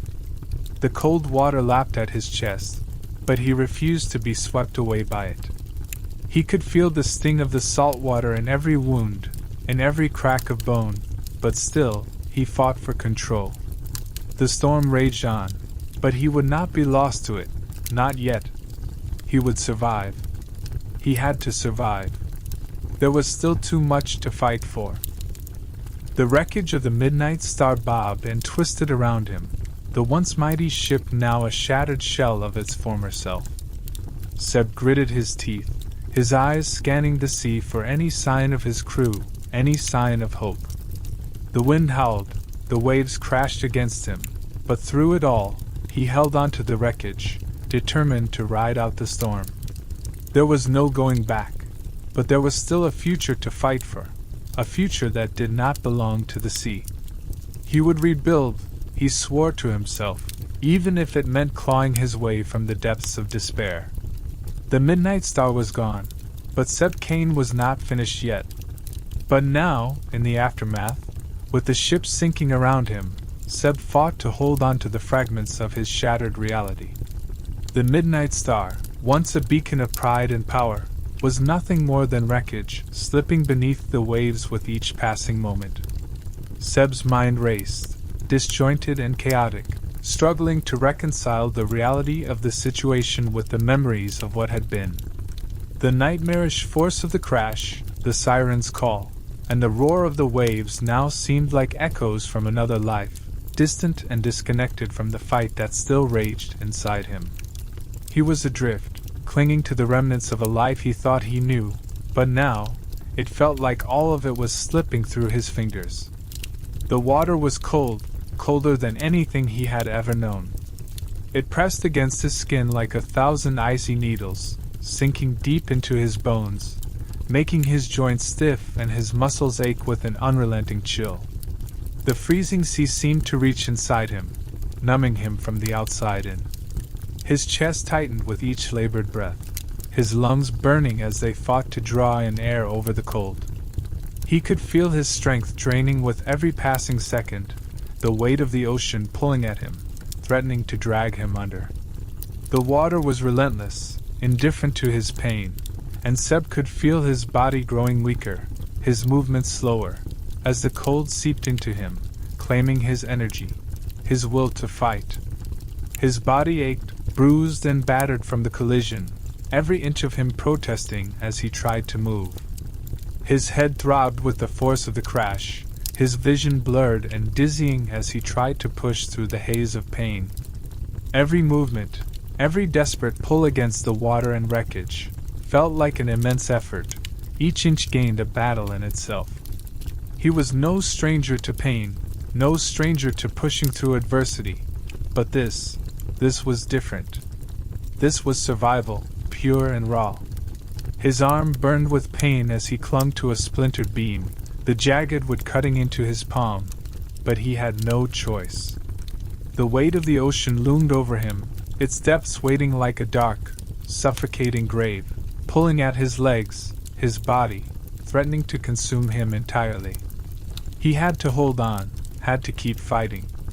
The ocean seemed to taunt him with its cold embrace, its dark depths yawning beneath him like the jaws of some great beast.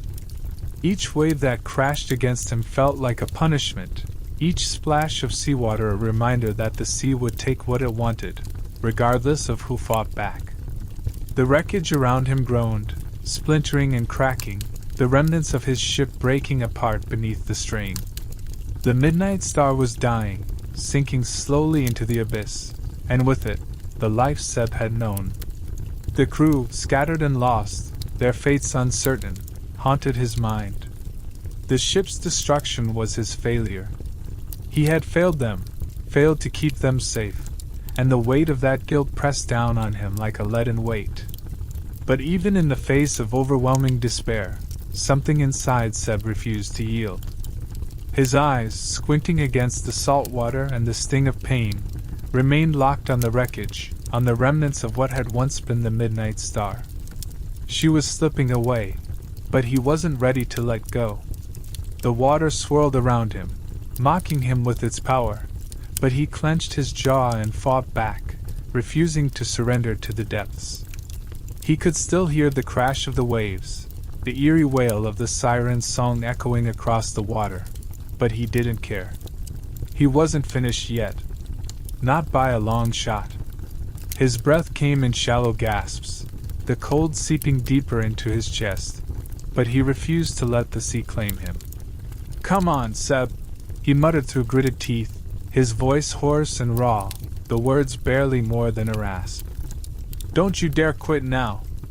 His fingers, numb and stiff, tightened around the broken beam, a lifeline in the dark, cold sea. He could feel the weight of the ocean around him, the pressing weight of the cold, but still, he fought. It was all he had left, his will to survive. The ocean could take the midnight star, could take the crew, but it would not take him. Not without a fight. With every passing second, Seb's grip weakened, but the fire inside him burned hotter.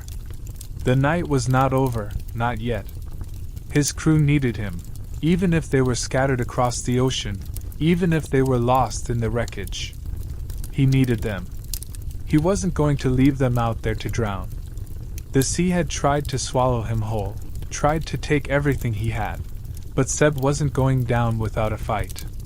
His body screamed in protest, his muscles trembling with exhaustion, but he pushed on, pulling himself closer to the remnants of the ship, to any chance of survival. He could feel the weight of the water pushing against him, pulling him under, but he refused to let go. Seb's vision was starting to blur, the world around him fading into a haze of salt and darkness, but still, he refused to surrender. His hands were raw, his body battered, and his strength was almost gone, but his mind, his determination, remained. It was all he had left. "Not yet," he whispered, the words barely audible over the roar of the sea. "Not today!" The midnight star was gone, but Seb Kane was not finished. Not by a long shot. He would fight the ocean, fight the cold, fight the siren's call. He would not drown here. Not like this. Not while there was still breath in his lungs and fire in his soul. The cold water churned around him, but Seb tightened his grip on the wreckage, pulling himself with every ounce of strength he could muster. He could hear the siren's song still echoing in the distance, but it no longer held the power it once had. He wasn't lost anymore. He wasn't going to let himself be swallowed by the sea's hunger. The midnight star was gone, and his crew scattered, but he still had his life. And as long as he had that, Seb would fight, no matter how cold, no matter how deep. The remains of the ship around him groaned and creaked, the sound of its decay like a death rattle. Seb couldn't tear his gaze away from the horizon, though he knew there was nothing to see there but endless, unforgiving water. The stars that had once guided him through the darkest nights were gone, obscured by thick, impenetrable mist. The sky had disappeared entirely, swallowed by a darkness so complete that it felt like the world itself had been drowned.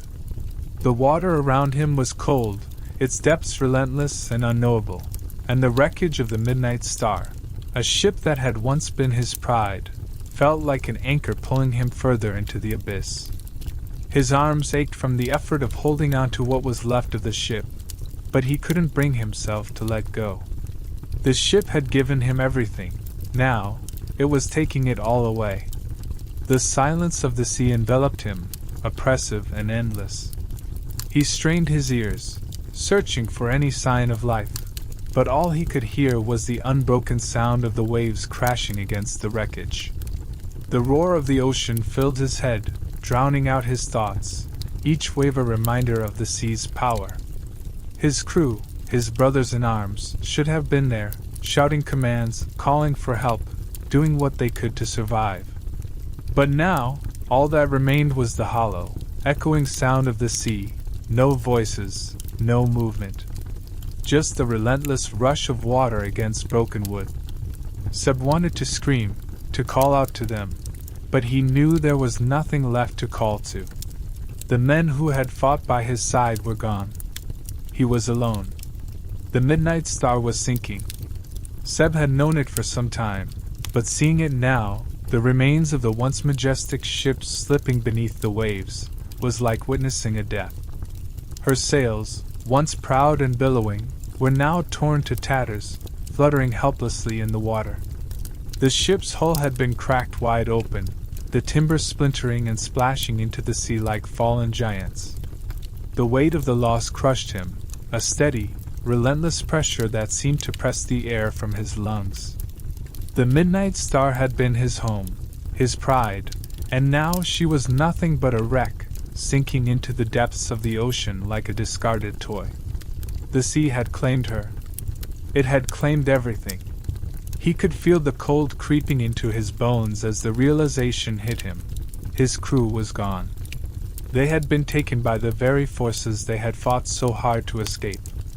He thought of Bram, of Rook, of the others, men he had trusted with his life, men who had followed him through every storm, every battle, and who had believed in him even when the odds were stacked against them. And now they were gone, just like the ship. He couldn't see their bodies in the water, couldn't hear their voices calling for help. It didn't matter. They had been swallowed whole, lost to the deep, taken by the sea's hunger. The weight of it hit him like a physical blow, a blow to the gut that left him breathless, gasping for air. Seb's chest tightened, and for a moment, he thought he might drown just from the sheer force of his grief.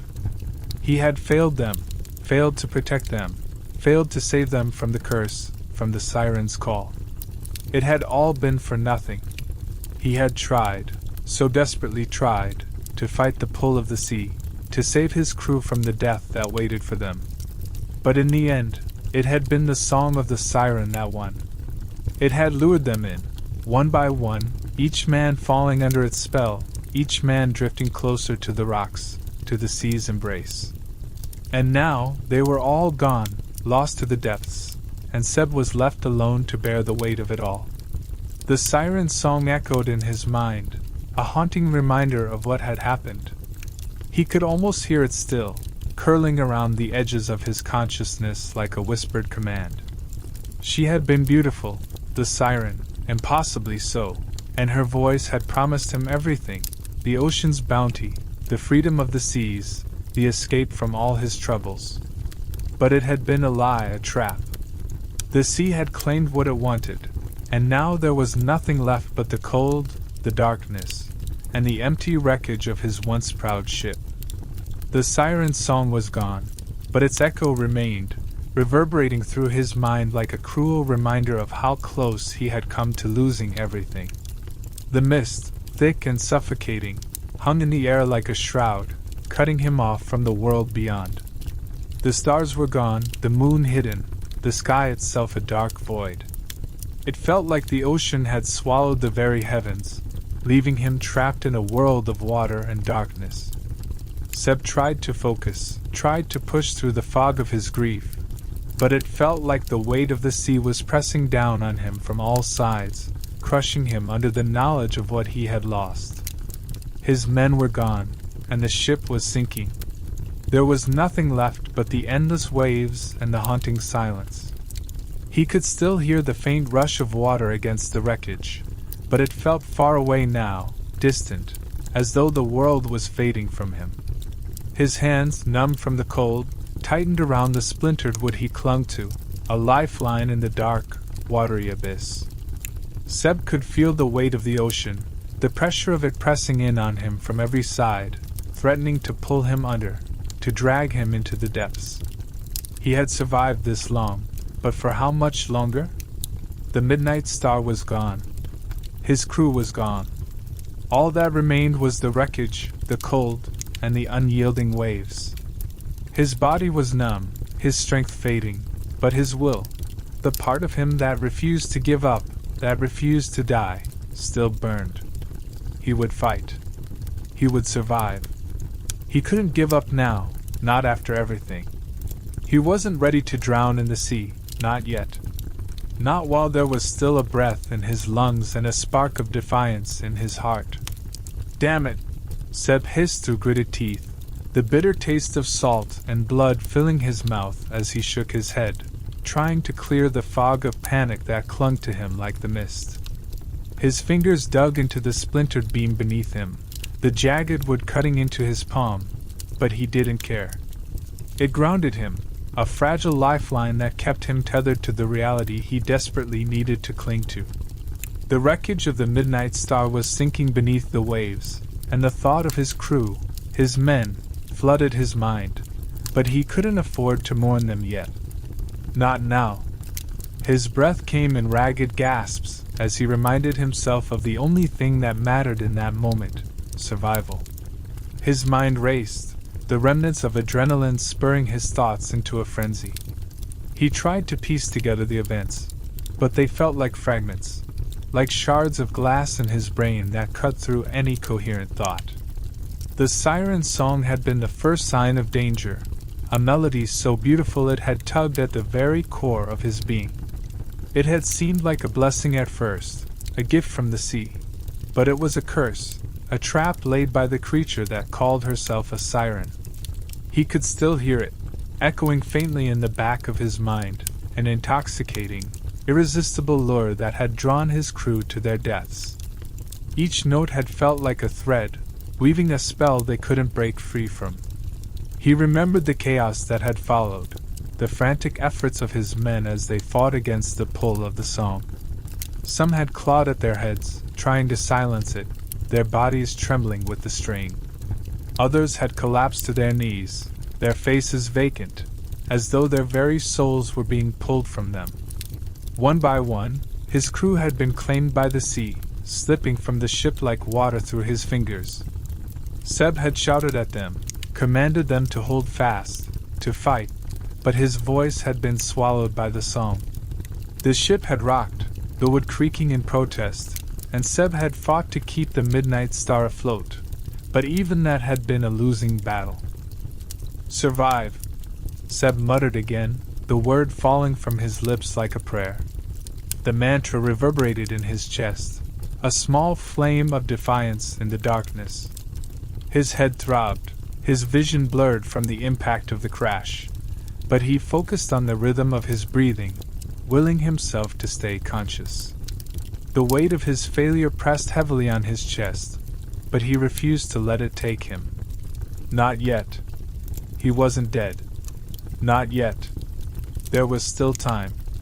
The wreckage of the Midnight Star creaked ominously around him, and Seb glanced at the pieces of his ship slowly being consumed by the sea. The sails, torn to shreds, flapped in the water like the wings of a dead bird. The hull had split open like a wound, the jagged edges of broken wood jutting out at odd angles. He could feel the ship sinking, the once proud vessel giving way to the merciless tide, but it didn't matter. He had no choice but to fight. There was no other option. His grip on the beam tightened, and he shifted his position, trying to get a better look at his surroundings. The sea around him was cold, unnaturally so, and the dark waters churned restlessly. He could see no land in sight, only the rolling waves and the endless expanse of black. The horizon was a blur, swallowed by the thick mist that clung to the air. He couldn't even be sure if it was day or night anymore. Time felt irrelevant. The only thing that mattered now was surviving, finding a way out of this hell that the sea had created. But with every passing minute, his strength seemed to fade. The cold was relentless, seeping into his bones, and the wreckage of the ship was beginning to disintegrate before his eyes, slowly sinking into the abyss. Seb's mind kept returning to the faces of his crew, to the men he had known for years, who had trusted him to lead them. He saw their eyes, their expressions frozen in terror as the siren's call claimed them. Rook had been the first to go, his eyes wide with shock, his body pulled toward the edge of the ship by an invisible force. Then Bram, strong and steady, who had fought to the last. And the others, their names and faces blurred together now, as if they were ghosts. He couldn't afford to dwell on them. Not yet. He had to survive. His muscles screamed in protest, his arms sore from the effort of holding on to the wreckage, but he didn't dare let go. The sea's pull was strong, its grip unyielding, but Seb's will was stronger. Survive, he whispered again, the word a fierce promise to himself. He wasn't ready to give up. Not when there was still a chance. The midnight star might be gone, but he was still alive. And as long as he still had breath in his lungs, he would fight. He would survive. The cold seeping into his chest made it harder to think, harder to hold on to the scraps of reality that still anchored him. But his mind clung to the one thing that kept him going, the instinct to live. The instinct that had kept him alive through every storm, every battle, every moment where death had seemed inevitable. He had been a captain, once, a leader. And though his crew was lost, though his ship was sinking, he still had the strength to fight. He wasn't dead yet. Not yet. Not while there was still a chance. He would survive. With every labored breath, Seb forced himself to take stock of his situation, his mind swimming through the haze of pain and exhaustion. His coat, once a symbol of his command, now hung from his shoulders like a dead weight. The thick fabric, waterlogged and sodden, clung to his body, dragging him deeper into the unforgiving sea with each passing moment. He could feel the cold seeping into his very bones, numbing his muscles and slowing his thoughts. His arms were heavy, barely able to hold on to the wreckage that kept him afloat, and the chill of the water felt as though it was trying to drown him from the inside out. The endless waves rose and fell around him, a constant rhythm that threatened to lull him into unconsciousness. But he couldn't afford to lose focus, not yet. The pain in his leg was nearly unbearable, a sharp, agonizing throb that cut through the fog of his mind. His right thigh, he realized with a sickening clarity, was either broken or badly sprained. The bone felt as though it was grinding against itself with every attempt to move, sending waves of pain through his body. He gritted his teeth, the taste of salt and blood on his tongue, and forced himself to take shallow breaths, trying to steady his heart rate. The injury was bad, very bad, but it was survivable. It had to be. He couldn't afford to think about it any longer. Not now. Not when every second felt like it could be his last. Seb's body felt as though it were made of lead, every inch of him weighed down by the suffocating pressure of the sea. The water pressed against him from all sides, as though the ocean itself were trying to crush him into nothingness. It was a fight to keep his head above the surface, his movements sluggish and heavy, like wading through thick mud. His clothes, soaked through with seawater, clung to him, making it even harder to move, every motion a struggle. Each wave that crashed over him threatened to drag him under, to pull him into the abyss from which there would be no return. He fought against it, though, fought with every ounce of strength he had left. There was no other option. He refused to let the sea claim him so easily. The world around him was a blur of motion, the water, dark and murky, swirling like a whirlpool ready to swallow him whole. But despite the overwhelming odds, despite the pain and the exhaustion, Seb pressed on. His eyes scanned the horizon, searching for something, anything, that could offer him a glimmer of hope. His mind raced through every possible scenario, trying to make sense of the madness. He had no idea where he was, or how far from shore he had drifted. But his instinct for survival kicked in, and he knew he had to keep moving. The wreckage beneath him groaned and creaked with each wave, the remnants of the midnight stars slowly sinking into the sea. It was a race against time now, time to either find salvation or let the sea claim him, like it had claimed so many before him. And then, through the fog of pain and confusion, something caught his eye. At first, it was just a faint shape on the horizon, a barely discernible blur against the backdrop of churning waves and mist. But as Seb squinted, forcing his vision to focus through the haze of salt water in his eyes, the shape began to take form. His heart skipped a beat as he realized what it was. In the distance, through the endless expanse of black and gray, he saw something that made his pulse race: land. It was distant, a mere sliver of hope on the far horizon, but it was land nonetheless. The thought of solid ground, of safety, surged through him like a lifeline. It wasn't much to go on, and the distance between him and the shore felt impossible to cross. But it was a beginning, a glimmer of hope in the midst of the vast, endless ocean that had already claimed so much. Seb's heart pounded harder in his chest, the adrenaline surging through his veins once more.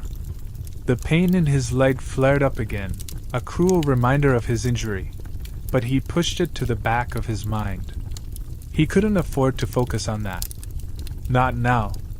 He had to reach that land, to find a way to survive. The alternative, the thought of sinking into the dark, cold sea, was too much to bear. With every ounce of strength he could muster, Seb began to kick his legs, pushing against the waves. His body screamed in protest, the cold gnawing at his bones, the pain in his leg making each movement feel like an eternity. But he couldn't stop. Not when he was this close, not when he had found something to hold on to, even if it was just a faint glimmer of land on the horizon. He had no idea how far he had to go, or how long it would take, but he knew one thing for sure: he would not give up. Not while there was a chance.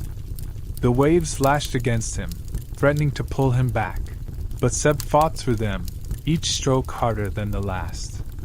His eyes stayed fixed on the distant land, watching it grow larger with every painful stroke. His heart surged with determination, his focus narrowing onto that singular point in the distance. The wreckage of the midnight star was behind him now, sinking into the depths of the ocean, but Seb didn't allow himself to think about it. There was no time for grief, no time for reflection. He had to survive. He had to reach the shore. The pain in his body, the exhaustion in his limbs, it all faded into the background as his mind centered on that sliver of land that was slowly but surely coming into view. Seb's arms burned, and his breathing was ragged, but he kept pushing. The sea, with all its fury and violence, seemed to be conspiring against him, yet he refused to yield. Each stroke brought him closer, and with each stroke, the land grew nearer, a beacon in the vast, endless sea. It felt like an eternity, but Seb knew that every moment was another chance to survive, another step toward the shore. He wasn't dead yet. Not yet.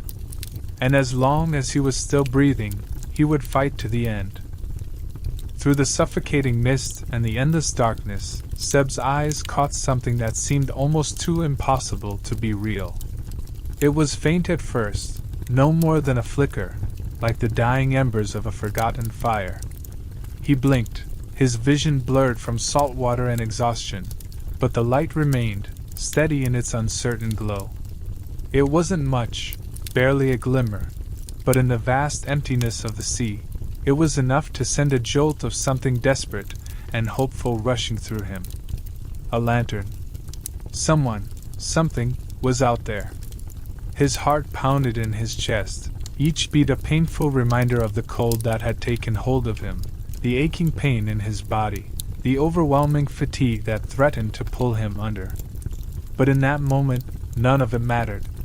That tiny flicker of light on the horizon was a beacon, a lifeline in the storm. It was hope, a hope he hadn't realized he'd lost until it had appeared before him, shimmering in the distance like a star fallen from the heavens.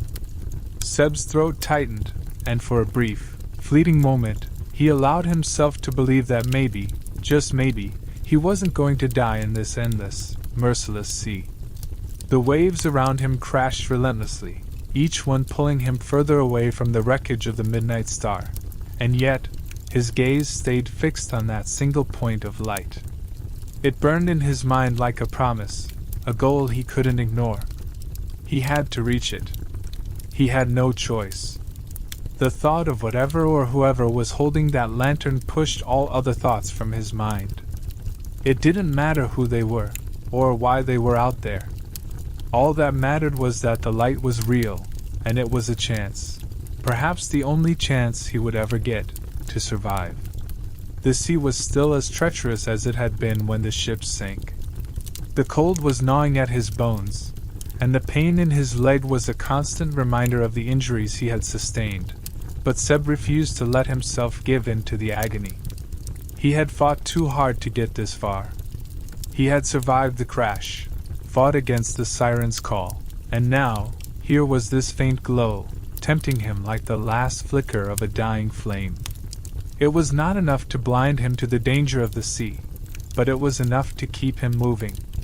His body screamed in protest with every stroke, but his mind, fueled by the need to reach that light, kept him pushing forward.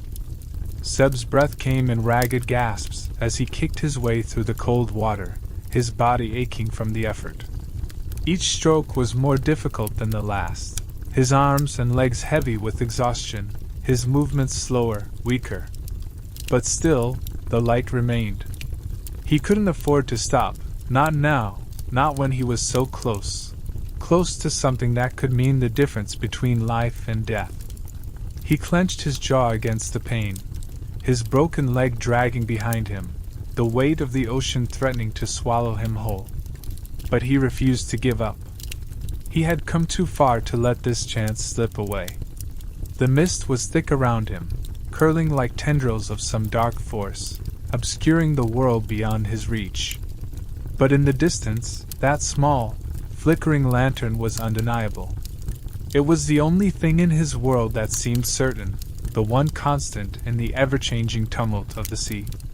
Seb squinted, his vision blurry, but the light was growing slightly brighter, slightly larger, and with it came a surge of determination.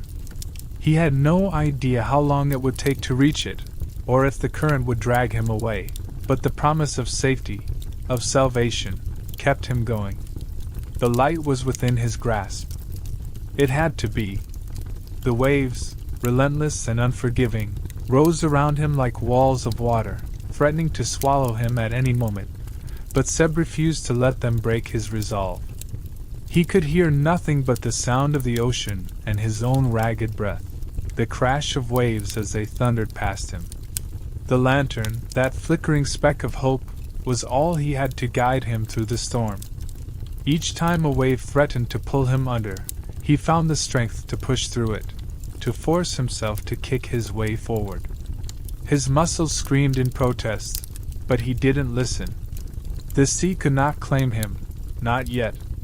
His vision was clouded by salt and exhaustion, but the lantern was clearer now, standing out against the darkness like a sign in the night. It wasn't much, just a tiny point of light in an endless sea, but it was enough to keep him moving, to keep him alive.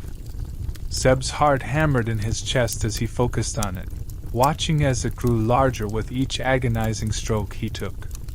The water around him churned violently, dragging him back with every wave, but he fought against it, determined to close the distance between himself and that glowing speck of hope. He had to reach it. There was nothing else. His chest burned with each breath, his limbs shaking with the strain, but the light was growing ever closer, a beacon that promised salvation. His mind raced as he calculated the distance, as he pushed aside the sharp pain in his leg, the unbearable cold, the exhaustion that clung to him like a second skin. All that mattered now was the lantern. As he drew closer, he could almost feel the warmth of it, imagining it, hoping it would be real. Each stroke was slower than the last, but each one brought him one step closer to the end of this nightmare. Seb gritted his teeth, his hands gripping the cold, slick wood of the wreckage as he pushed himself away, forcing his body to move through the freezing sea. Every muscle in his arms and legs screamed in protest, his entire frame aching from the constant barrage of cold and exhaustion. The water, like ice against his skin, tried to pull him down with every stroke, but he refused to let it. He could feel the ocean fighting back, its currents swirling around him like an ancient, living thing, testing his resolve. But the light ahead, faint, flickering, and steadfast, kept him going. It was the only thing that mattered now. It was his lifeline, and he wasn't about to let it slip away. With every movement, his body seemed to grow heavier, as if the weight of the ocean itself was dragging him down.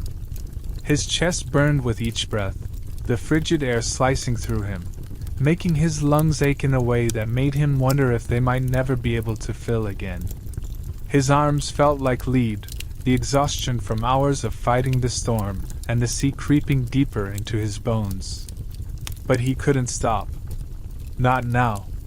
Not when the light was so close, when it was the only thing that stood between him and certain death.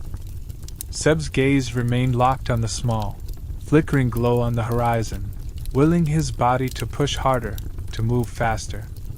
The sea, which had once seemed like a vast, endless expanse, now felt as if it were closing in on him, each wave a wall of water meant to pull him down and consume him. The ocean seemed alive, its movements more purposeful, more violent, as if it had chosen him as its prey. The waves crashed relentlessly around him, rising higher with every moment, their force pushing against him like an unyielding fist. But Seb fought back, using every last ounce of strength to force himself forward, battling the water as though it were a sentient enemy. Each stroke felt slower than the last, but he refused to let the sea claim him. His breath came in ragged gasps, his throat raw from the cold and salt water. His limbs trembled with effort, but his focus remained unbroken. The light was still there, a beacon of hope in the dark, swirling mist. He couldn't stop. He couldn't afford to stop. He had no idea how far he had to go, how long he could last, but the thought of that lantern, a small but certain source of salvation, kept him going. His body screamed for rest, for respite, but his mind, his will, pushed through the pain. There was no other choice but to keep moving.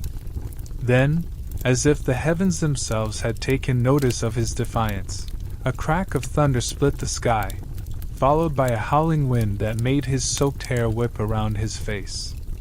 The storm had shifted from a distant rumble to full, violent fury. The tempest that had been building for so long had finally broken, the storm breaking loose with a vengeance. The wind howled in his ears, drowning out everything except its deafening roar. His clothes were instantly soaked through, clinging to him like a second skin, the cold intensifying as the water around him surged and swelled. He could feel the storm's fury in every gust, in every wave that crashed violently against his chest. The waves now came at him like towering walls of water, crashing over him in a relentless barrage. They rose higher with each passing moment, threatening to drag him under, to pull him into the depths where he might never resurface. Seb struggled to keep his head above the surface, his arms flailing as the water tugged at his legs, at his body, trying to claim him. For a moment, his feet were swept from the ground entirely, the current pushing him under with terrifying force. Panic gripped him for a heartbeat as his head went under, the cold water rushing into his mouth, his lungs. But he refused to give in. His body went limp for a fraction of a second, allowing the ocean to take him, to see how much it could test him, before he fought back with a primal, raw desperation. He gasped for air as he broke through the surface again, eyes wild and wide, desperate to see the light that had become his only anchor in the madness of the storm. The waves slammed into him again, a brutal reminder that he wasn't safe yet. But Seb pressed forward, clawing through the water, determined to reach the shore, the light, to survive this nightmare. The cold continued to sap his strength, but his will was ironclad, a single-minded focus driving him forward. The mist around him swirled with the fury of the storm, closing in tighter, almost suffocating in its intensity. But through it all, Seb could still see the faint glow in the distance, and it was enough. With every stroke, it grew a little brighter, a little clearer, and that knowledge kept him going, each movement a defiance of the sea's power, a rejection of the darkness that sought to consume him. The ocean churned beneath him, a never-ending battle between life and death, but Seb refused to succumb to its power. The storm's rage might have risen, but his resolve was stronger. The light, that tiny but steady flame, was his only hope, and he would not let it slip away. The water had been relentless, pulling at him with all its might, threatening to drag him down into its cold depths. Seb's muscles were on fire, his limbs growing numb from the prolonged effort, and his lungs burned with each desperate gasp for air. Yet, despite the overwhelming exhaustion, he refused to give in. Every stroke felt like an eternity, but through the dark, churning sea, the flicker of the lantern had been a beacon of hope, a single thread of light in an ocean of despair. The distance between him and the lantern had shrunk with every stroke, and now, with a final surge of determination, he could feel it, the hard, familiar shape of something solid beneath his fingertips. His heart raced, the beat thundering in his chest as he reached out with everything he had left. His body screamed in protest, his arms heavy as lead, but his focus remained unbroken. The light was so close now, within his reach, and he couldn't afford to fail. His hand brushed against the smooth surface of the lantern, but his fingers slipped off, the water slick and unforgiving. A wave of panic rose, the fear of losing this last chance surging through him. But Seb's resolve was unshakable. His fingers clenched, digging deep into the metal, ignoring the sharp sting of the cold as he pulled himself closer. It was a struggle, a fight between his faltering body and the unforgiving sea, but Seb's willpower burned brighter than the storm's fury. His grip tightened around the base of the lantern, and with one final, desperate pull, he managed to anchor himself to it. The sensation of solid ground beneath his hand, even though it was just the lantern, gave him a spark of strength he didn't know he had left. His breath came in ragged gasps, but the fear that had gripped him just moments before began to fade. He had the lantern. He had it, and that was all that mattered. As soon as his fingers closed around the base of the lantern, the world around him seemed to shift. The swirling mist that had clouded his vision began to recede, the oppressive weight of the storm lifting just slightly. It was as if the sea itself acknowledged the shift, pulling back, allowing him a moment of reprieve. The waves, which had been a constant threat, now seemed to slow, their violent energy becoming less insistent. The roar of the storm grew quieter, replaced by a strange, eerie stillness that seemed to settle over the water. Seb couldn't explain it, but the sensation was unmistakable. Something had changed. His mind, still foggy from exhaustion and pain, raced to make sense of the shift. Was it the lantern? Could it really be that simple? He didn't know, but in that moment, with the lantern securely in his grasp, a strange warmth began to spread through his chest, spreading out from the point of contact. The chill of the water, which had been numbing him both physically and mentally, seemed to recede as the warmth spread. It wasn't the heat of the lantern itself. No, it was something else. It was like the light held an energy of its own, a power that he could feel vibrating through his fingertips, reaching deep into his bones. Seb's thoughts swirled, but for once, they didn't feel clouded by fear or panic. His body, which had been on the verge of collapse, now felt lighter, as though the weight of the ocean had been lifted just a fraction. He held the lantern closer to him, as though it might guide him through whatever this new reality was. The fog around him seemed to grow thinner with every passing second, the outline of the horizon starting to take shape again, the storm retreating into the distance. The sea, once a cruel and unforgiving force, now felt more like a companion, a vast, shifting body beneath him, but one that was no longer intent on drowning him. He looked down at the lantern in his hand, still unsure of what was happening, but the steady glow of the light offered him no answers, only a strange sense of peace. It wasn't a peace of surrender. It wasn't a moment of relief. It was something deeper, something primal. He had fought for this moment. He had fought for survival. And somehow, the lantern, the light it carried, had become a symbol of that fight, an embodiment of his refusal to let go, of his refusal to be consumed by the sea. With every breath, Seb could feel the weight of his actions catching up to him, the exhaustion threatening to overtake him once again. But the light, the lantern, had become more than a source of physical illumination. It was a reminder of everything he had endured. A reminder that, despite the odds, he had chosen to survive. His body was battered, his spirit bruised, but with the lantern now in his possession, he felt something stirring within him. A sense of hope, fragile yet unyielding, began to grow. This light, whatever it was, had found him when he thought he was lost.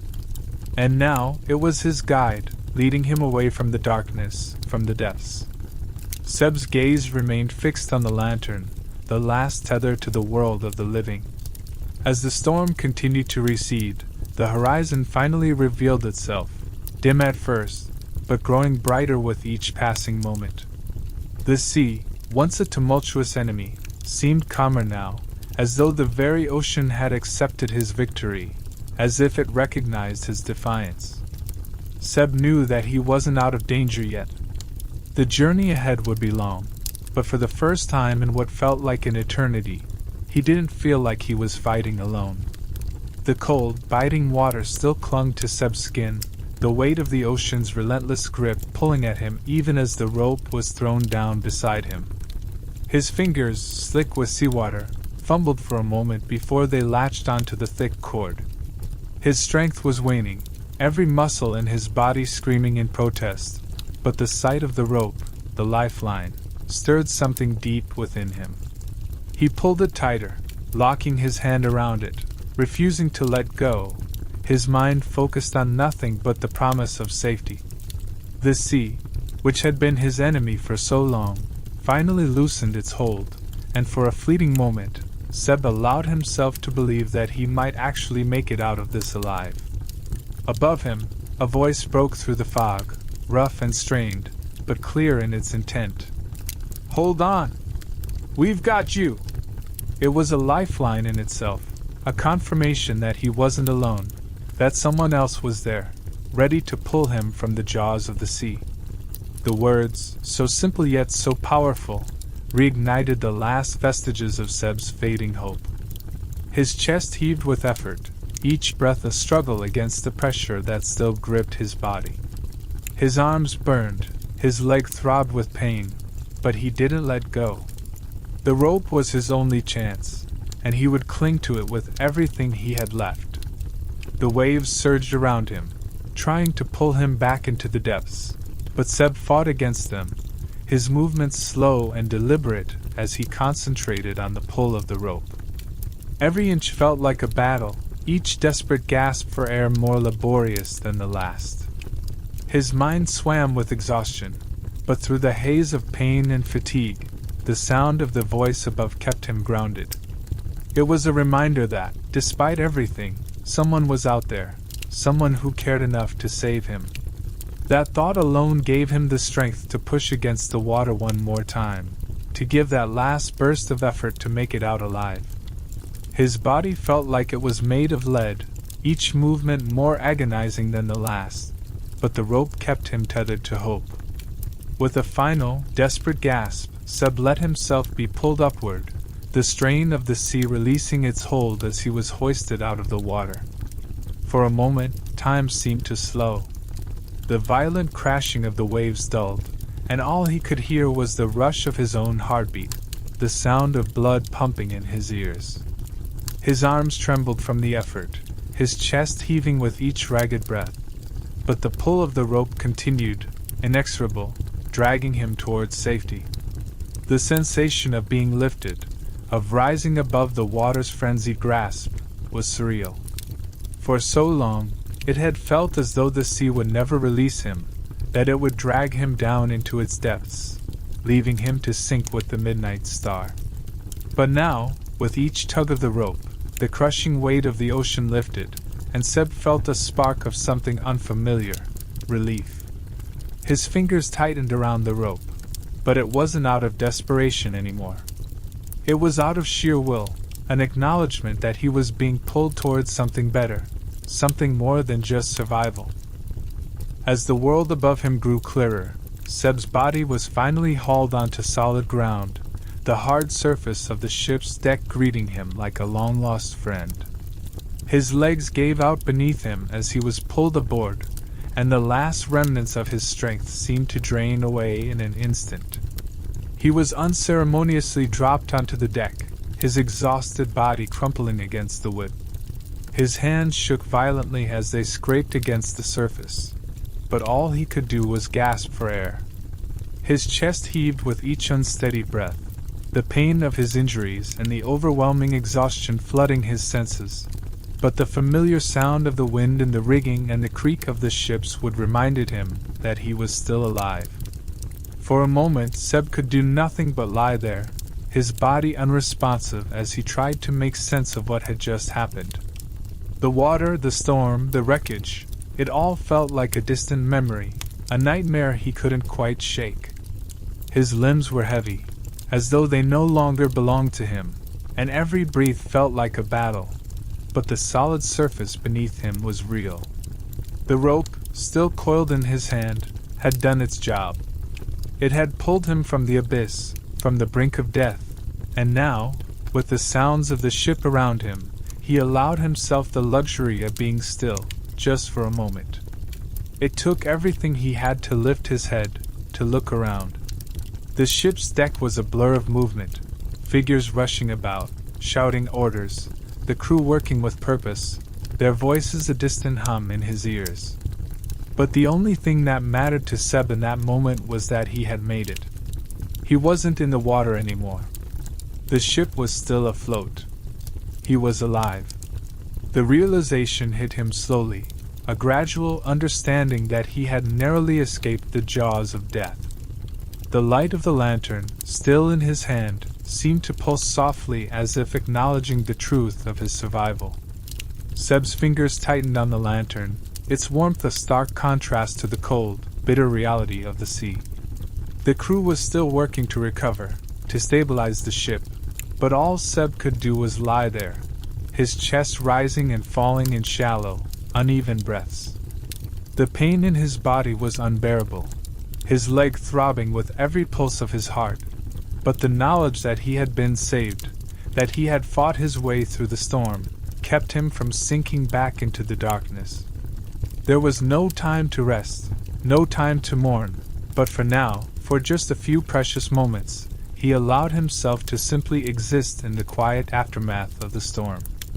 The sound of footsteps approached, but Seb couldn't move, couldn't look up. His body was too broken, his mind too foggy from the toll of the sea. Yet the presence beside him was undeniable. Someone was there, someone who had helped pull him from the water. He didn't know who it was, but he felt a strange sense of gratitude stir within him, a flicker of warmth in the cold pit of his exhaustion. He wanted to speak, to thank them, but his voice wouldn't cooperate, his throat too raw, his breath too shallow. All he could do was lie there, letting the comfort of solid ground and the quiet hum of the ship soothe his battered soul. "Easy, Captain. Easy." The voice was steady and calm, though its familiarity eluded Seb. His foggy mind struggled to place it, the words drifting like a distant echo through his exhaustion.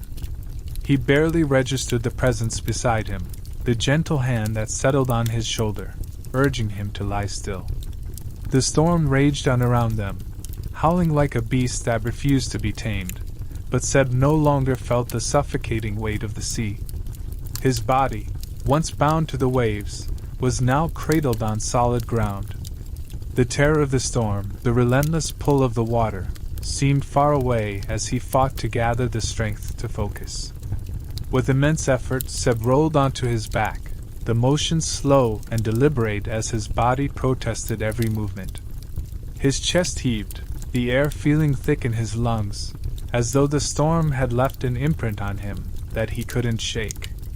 Each breath was a ragged rasp, but it was air nonetheless, and for that Seb clung to it. He couldn't afford to slip back into unconsciousness, not when he had no idea what was happening, what had become of his ship, or what remained of his crew. His mind was a disorienting haze, and all he could do was lie there, breathing, focusing on the rhythm of his own pulse as it echoed in his ears. The world around him swam in a dizzying blur, shadows and light merging into indistinguishable shapes. His vision swayed like the deck of the Midnight Star had during the storm, and Seb clenched his eyes shut for a moment, trying to steady himself. The steady sound of the wind, the crash of waves against the hull, was a constant backdrop to his thoughts. But in the space between his breaths, Seb could feel something else, a quiet assurance in the air, a presence close to him that anchored him in a way the sea never had. He couldn't explain it, but for the first time since the storm had begun, Seb didn't feel alone. A gentle warmth brushed against his cheek, a contrast to the cold, biting chill of the sea still clinging to his skin. He tried to move his hand to wipe it away, but his limbs felt like lead. The weight of his body, his injuries, and the sea's relentless assault had drained him completely. He struggled to open his eyes again, squinting against the harsh light that filtered through the mist, but all he saw was a shape leaning over him, a figure, blurry but unmistakably there. The words he wanted to say, to ask what had happened, refused to come out. His throat was too raw, his body too tired to do anything but breathe. "Don't push yourself," the voice repeated, softer this time. "You've been through hell." There was a strange kindness in the tone, an understanding that Seb couldn't quite grasp. It was almost as if the voice had been waiting for him, anticipating the moment when he would finally surface from the sea's grip. The warmth of the hand on his shoulder, steady and firm, reassured him in a way he couldn't describe. It was a lifeline, a tether back to the world he knew. Slowly, the edges of his vision began to sharpen, the shapes around him becoming more defined. Seb blinked against the fading dizziness, trying to focus. The ship, the Midnight Star, was still there beneath him, its timbers groaning under the strain of the storm. He could hear the crew, shouting, calling to one another, working with a purpose despite the chaos. The ship hadn't sunk. It hadn't been torn apart completely.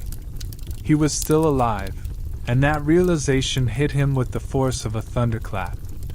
But as the fog of exhaustion began to lift, he felt an overwhelming sense of guilt wash over him. What had happened to the others? His crew, had they made it?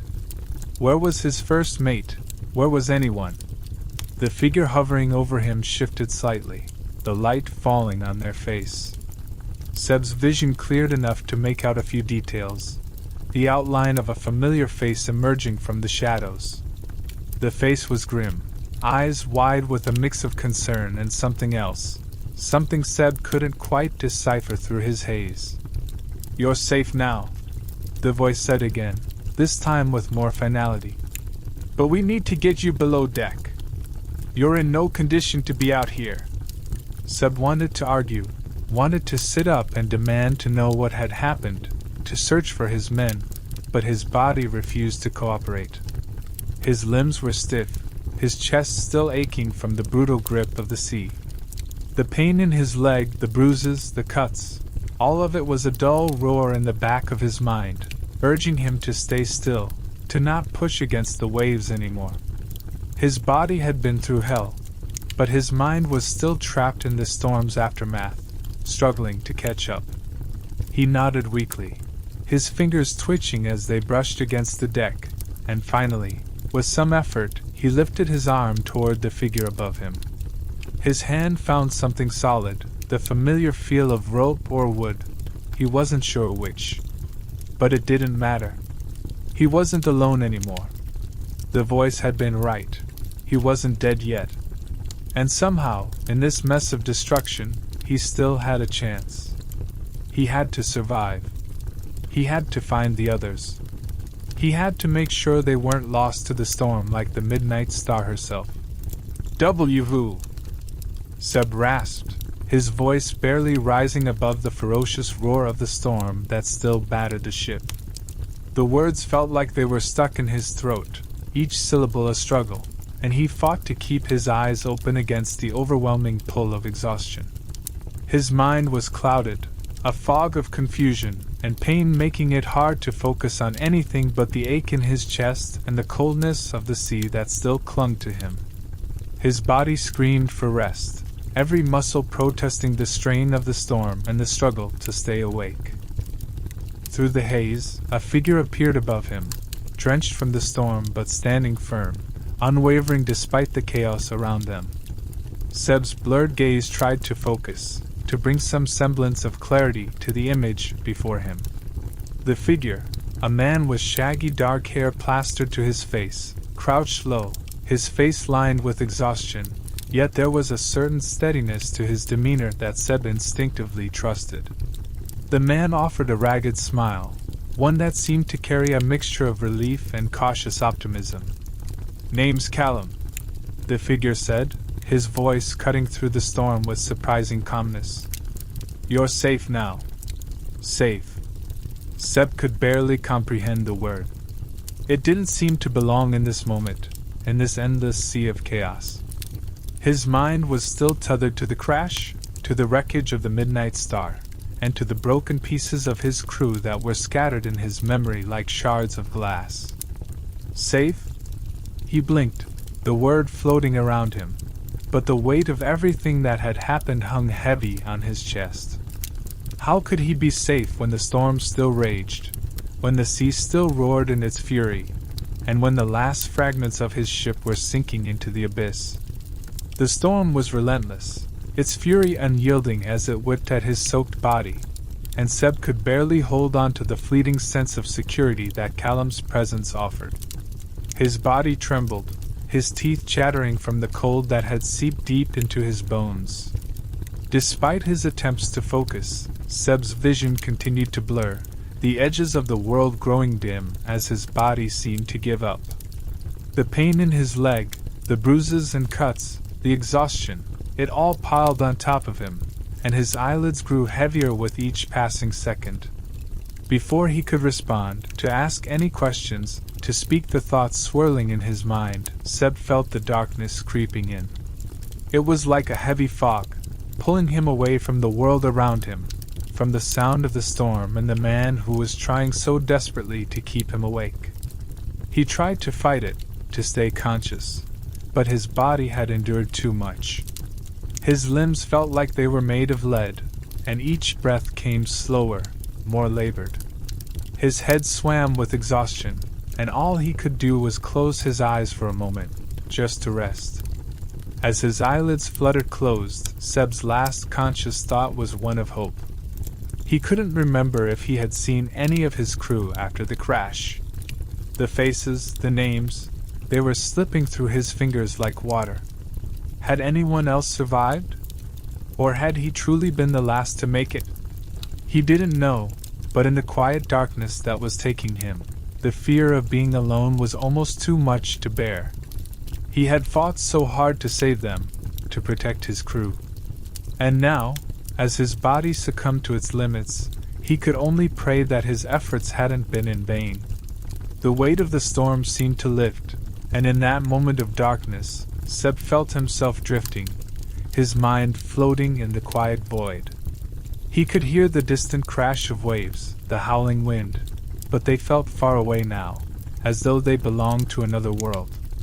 It was peaceful in this fleeting darkness, a strange sense of relief washing over him as the pain began to ebb. He wasn't sure if it was a dream or a final release, but it felt like the battle was over, the fight done. His body, so tired and broken, could finally rest. A sharp pain jolted through him suddenly, pain that had been hidden beneath the overwhelming exhaustion. But before he could even grasp the sensation, the darkness returned with an almost welcoming embrace, pulling him deeper into its quiet depths. Seb's last thought was a fleeting one of surrender, as if the fight had been lost long ago, but that didn't make him any less grateful for the brief respite that the darkness offered. And as Seb slipped further into unconsciousness, all he could do was hope. Hope that when he awoke, he wouldn't be alone. That the fight hadn't been in vain. That he wasn't the last of his crew to survive the horrors of the sea. He clung to that hope as the storm howled around him, the memories of his crew and his ship fading like the last whispers of a forgotten dream. Chapter 3: The Siren's Rescue. The storm had subsided, its furious roar now a distant memory, but the sea was far from calm. It still churned beneath Seb, its violent waves tossing him like a rag doll, each crash against the surface a reminder of the ordeal he had just survived. His body was battered and broken, each movement sending fresh waves of agony through his muscles, his head a pounding drum of pain. Every breath was shallow, his chest tight and unwilling to cooperate. The struggle to keep himself afloat felt like an eternity, as though time itself had been distorted by the relentless chaos of the ocean. His mind swirled in a haze, a fog of confusion and desperation, unable to fully grasp the weight of his survival, the wreckage of his ship, and the loss of his crew. The past clung to him like a heavy cloak, dragging him down into the depths of despair. In the midst of the turmoil, Seb could feel his strength slipping away. His fingers, weak and trembling, gripped the piece of wreckage that had kept him afloat, but he wasn't sure how much longer he could hold on. His thoughts were fragmented, slipping through his fingers like sand. His crew, his men, the Midnight Star, they were all gone. He had failed them, and the crushing weight of that failure seemed to anchor him, pulling him under the surface with each passing wave. Every heartbeat felt like a countdown, each pulse a reminder that his body could only endure so much before it gave in. And then, just as he thought he might drown in his own misery, something shifted. A ripple in the water, faint but undeniable, broke through the fog of his mind. At first, Seb thought it was a trick of his fevered state, a mirage brought on by exhaustion and the salt water that still stung his eyes. He blinked, trying to clear the haze that clouded his vision, but the movement persisted. His body, heavy and sluggish, refused to respond as quickly as he wished. It was as though the sea had claimed him entirely, anchoring him to its depths, leaving him no strength to fight back. But then, slowly, a figure emerged from the water, moving with an elegance that defied logic. It was as though the sea itself had birthed this being, a creature of the ocean, impossibly graceful, its movements fluid and effortless. Seb's heart skipped a beat, a surge of something between awe and fear pulsing through him. For a moment, Seb's mind struggled to make sense of the vision before him. The figure, so radiant and otherworldly, seemed like something from a dream, too beautiful to be real. The shape that rose from the waves was tall, towering above him, its form radiant in the pale, dim light that filtered through the clouded sky. Silver skin shimmered as though it was made from moonlight itself, glistening with the water droplets that clung to it like stars scattered across its surface. The air around the figure seemed to shimmer with an ethereal glow, a presence that demanded attention, as though it were both a part of the ocean and something beyond it. Seb's breath caught in his chest, his mind reeling, unable to fully comprehend the impossibility of what he was seeing. The figure's hair flowed around it in long, dark strands that seemed to move with the water, caught in the rhythm of the ocean's current. The face was striking, its features sharp and otherworldly, a perfect blend of beauty and something more unsettling. The eyes, dark, abyssal eyes, held a depth that seemed to pull at Seb, as if they could see straight into his soul. There was something familiar about them, a sense of recognition that Seb couldn't place, as though he had seen this figure before, or perhaps dreamed of it. The eyes seemed to shimmer with ancient knowledge, with the weight of the sea itself, as though they had witnessed countless storms, and would endure countless more. The creature's upper body was human, sculpted and powerful, but what truly set it apart was the tail that emerged from its lower half. The sinuous, fish-like tail flicked gracefully in the water, propelling the figure towards Seb with an effortless power. The tail was long and fluid, shimmering with scales that caught the dim light and reflected it back in a kaleidoscope of colors. The movement was mesmerizing, the grace of it almost hypnotic, and for a moment Seb felt as though he had forgotten how to breathe, his gaze locked on the figure that now hovered just above him, moving through the water as though it was born from it.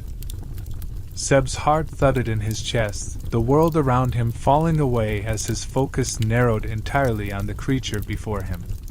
He could no longer discern whether he was still clinging to the wreckage or if he had slipped into some kind of fevered dream.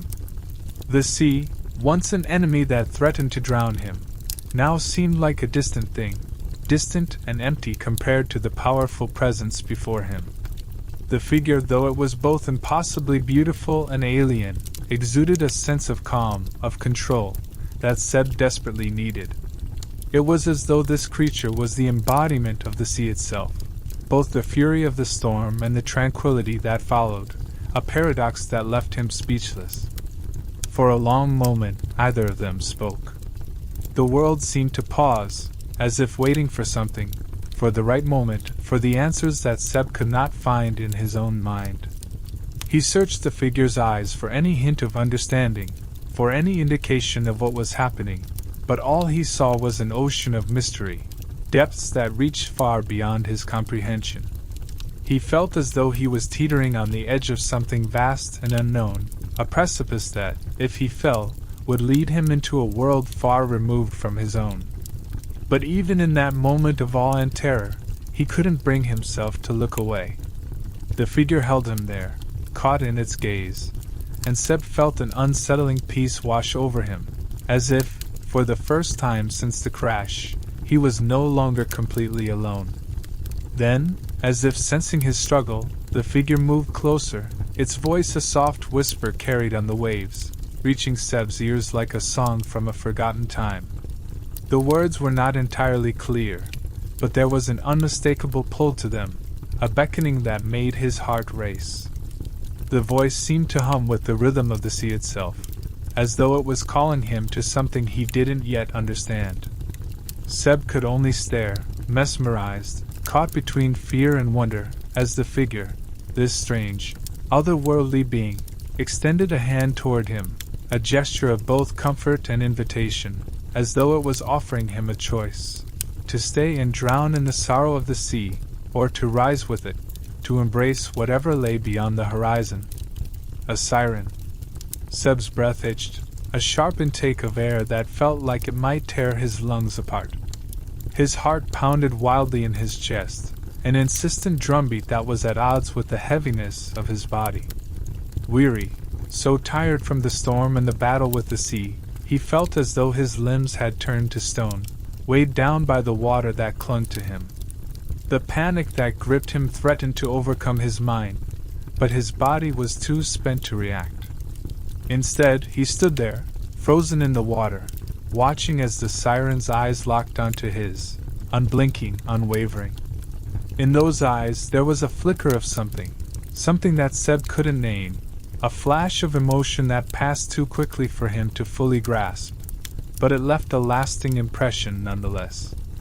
His pulse quickened again, though his limbs refused to obey, unable to tear himself away from the creature before him. For a long, breathless moment, the world around Seb seemed to hold its breath.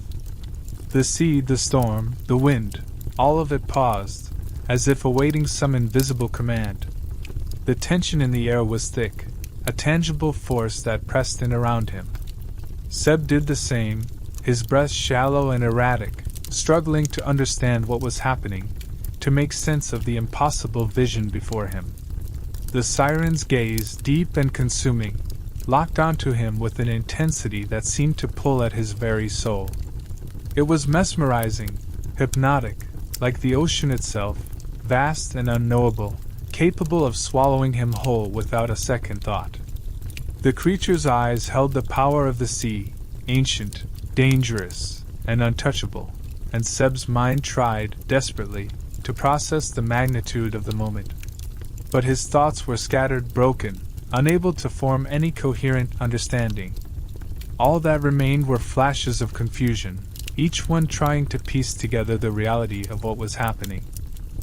The siren, who Seb now realized was far more than just a creature of the sea, hovered beneath the surface of the water, his form shifting with the waves in a graceful, fluid dance.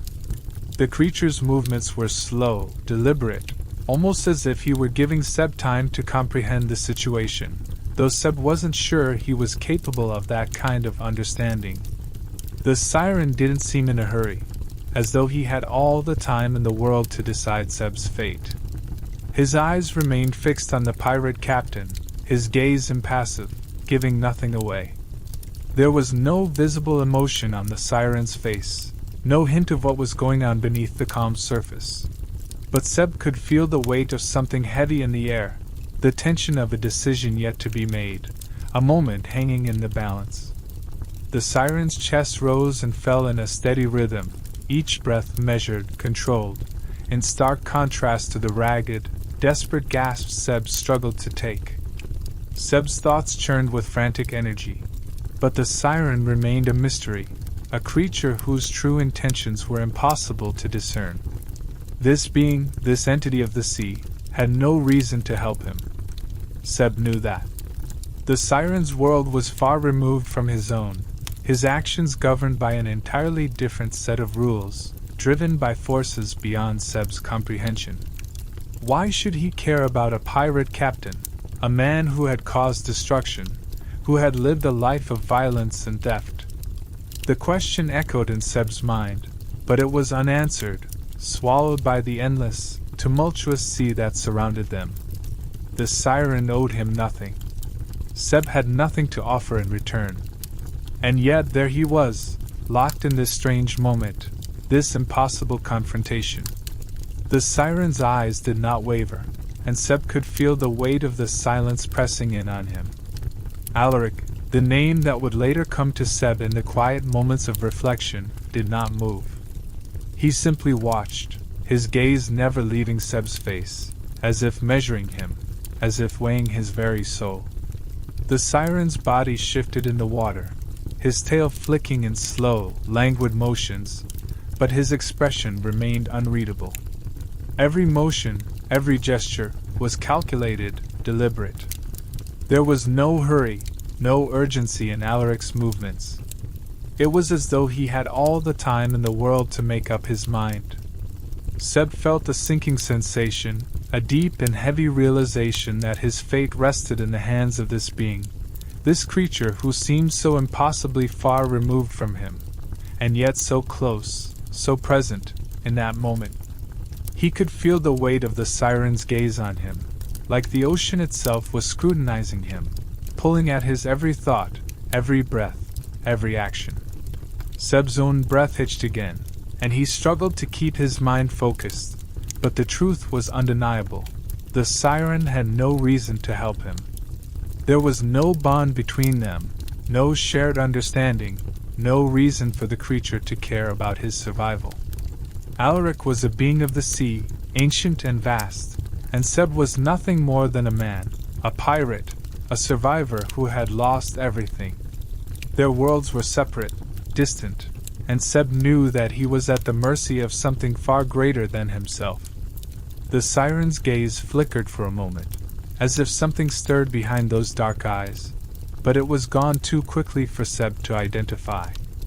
It could have been a trick of the light, a fleeting emotion, or perhaps it was something else entirely.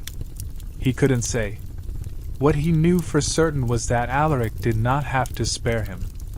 And yet, the stillness of the water, the quietness of the moment, suggested something else, a tension that wasn't entirely hostile, but uncertain, and that left Seb with the nagging feeling that he wasn't quite as alone as he had thought. Time seemed to stretch, each second an eternity, as Seb waited for the siren to make his move.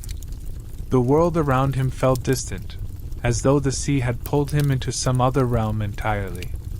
He could hear the steady lapping of the waves against the wreckage, the distant crash of the storm, but it all felt muted, as though he was caught between two worlds. The siren's eyes were fixed on him, unwavering, as if they could see into him, could understand something about him that he could not even begin to understand about himself. There was power in those eyes, a depth that went beyond mere observation, beyond any kind of human comprehension. Seb felt small beneath that gaze, insignificant in the face of something so ancient, so incomprehensible. But there was something else there too, something not quite as distant as the siren's power. A flicker of recognition, perhaps, or a whisper of understanding that Seb couldn't quite grasp. The water shifted around them again, a swirl of movement as Alaric's tail flicked in the current, drawing Seb's attention. And for the first time in what felt like forever, Seb felt a strange stillness within himself, a calmness that was foreign but welcome. He was not yet dead. And that, for all its terrifying uncertainty, was enough. Seb had been the one to nearly destroy the ship, the one who had defied the siren's song with a stubborn persistence that had only served to anger him. The pirates had come far too close, too many times, disturbing the delicate balance of Alaric's waters. He had watched them, these humans who believed they could conquer the sea, disturb the peace that had reigned in the deep for centuries. His instincts had told him to drive them away, to protect what was his. But now, as he hovered above the wreckage of the Midnight Star, staring down at the broken body of the pirate captain, Alaric found himself confronted with something unexpected, something that was almost pity. The pirate was no longer a threat, no longer a danger to the waters Alaric had sworn to protect. But something about the broken form of Seb, drifting helplessly in the aftermath of the storm, stirred something within him. The siren's instincts screamed at him to leave, to let the human perish in the unforgiving sea, to let him drown in the cold, bitter depths where no one would mourn him, where no one would remember him. It was the fate that all trespassers to his domain met, those who dared challenge the sea and its ancient, unyielding power. It had been the fate of countless others, their ships swallowed by the waters, their names lost to the depths. The cold, cruel part of Alaric whispered that this was Seb's rightful fate, that he should simply let the pirates succumb to the ocean's call. There was no need to intervene. The sea had already claimed enough of his kind. But still, Alaric hesitated. Something in the pirate's struggle, in his defiance of the ocean, kept him rooted in place, unwilling to turn away. As Alaric watched Seb fight to stay afloat, he saw more than just a man drowning. He saw a tenacious soul, one that refused to surrender. one that fought against everything, against the very thing that sought to consume him. The ocean, for all its might and power, had failed to break him, not yet. Seb's body was battered, his movements slow and labored, but his will was unyielding. It was reckless, yes, a foolish kind of defiance, but there was something in it that struck Alaric deep within. The pirate had not given up, not even now, in the face of certain death.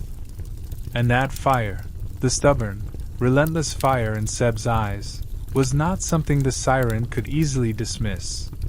There was something in that fire that resonated within Alaric. It was not the first time he had seen such determination, but it was the first time it had affected him this way. Beneath his cold, ancient exterior, there was a part of him that was still human, a part that had been buried beneath centuries of living as a creature of the sea. For so long, Alaric had been disconnected from the land, from the human world, consumed by his duty to the waters he guarded. But Seb's struggle, his refusal to be consumed by the sea, stirred something within him that had long been dormant. It was an old feeling, one that Alaric had not known he was capable of anymore. A recognition, a connection. A pull toward this pirate, this mortal man who seemed so small against the vastness of the ocean, yet whose spirit burned brightly in the face of certain doom. The more Alaric watched Seb, the more his initial instincts, to leave, to let him die, seemed foreign, unnatural. It was a part of him that had long since become numb to the struggles of mortals, to their fleeting lives and their inevitable deaths. But Seb was different. The pirate had fought against the ocean with everything he had resisted the sea's call in a way that no human had ever done before. And now, as Alaric hovered above him, watching the pirate's body weaken with each passing wave, he found himself reluctant to let him go. To let him die in such a lonely, brutal way, cast adrift in the storm-tossed sea, without anyone to bear witness to his struggle, to his fight. It wasn't pity that Alaric felt, not entirely. It was something deeper, something more complex, a recognition of the pirate's humanity. Alaric had long since shed his own connection to human emotions, had become something far removed from the mortal realm. Yet here, before him, was a man who defied the sea itself, who fought not for treasure, not for glory, but simply to survive. And that simple, raw determination spoke to something in Alaric, something that longed for more than just the isolation of the deep, more than the silence of the ocean's expanse. Seb, with his fire and his defiance, was a reminder of the world Alaric had once known, a world of connection, of feeling, of shared struggles. And as he watched Seb fight for life, Alaric could not help but feel that this pirate did not deserve to die like this, alone in the cold embrace of the ocean. In that moment, something inside Alaric shifted. The siren had always been a creature of the sea, bound by its rules, its harsh, unforgiving nature. But Seb had broken those rules, defied the ocean itself, and in doing so, had shown Alaric something he had not seen in centuries, a reason to care, a reason to help. The pirate had shown him a glimmer of what it meant to live, to fight for something greater than oneself. And though Alaric had no reason to intervene, no obligation to this human, he couldn't bring himself to turn away. Seb was not a threat anymore, not a foe to be defeated, but a survivor, a soul who had fought against impossible odds. And that, to Alaric, was worth something. There was a bond between them, one that neither of them could fully comprehend, but it was there.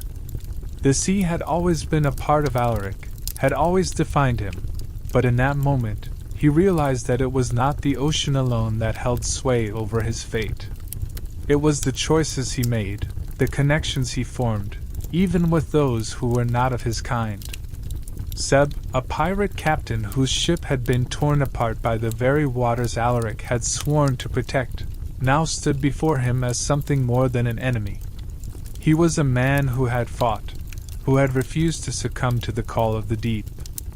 And for the first time in Alaric's long existence, He wondered what it would be like to act on that connection, to reach out, to pull Seb from the depths, to see if there was something more to their encounter than mere chance. Seb didn't deserve to die like this. Not when there was still so much left to be discovered.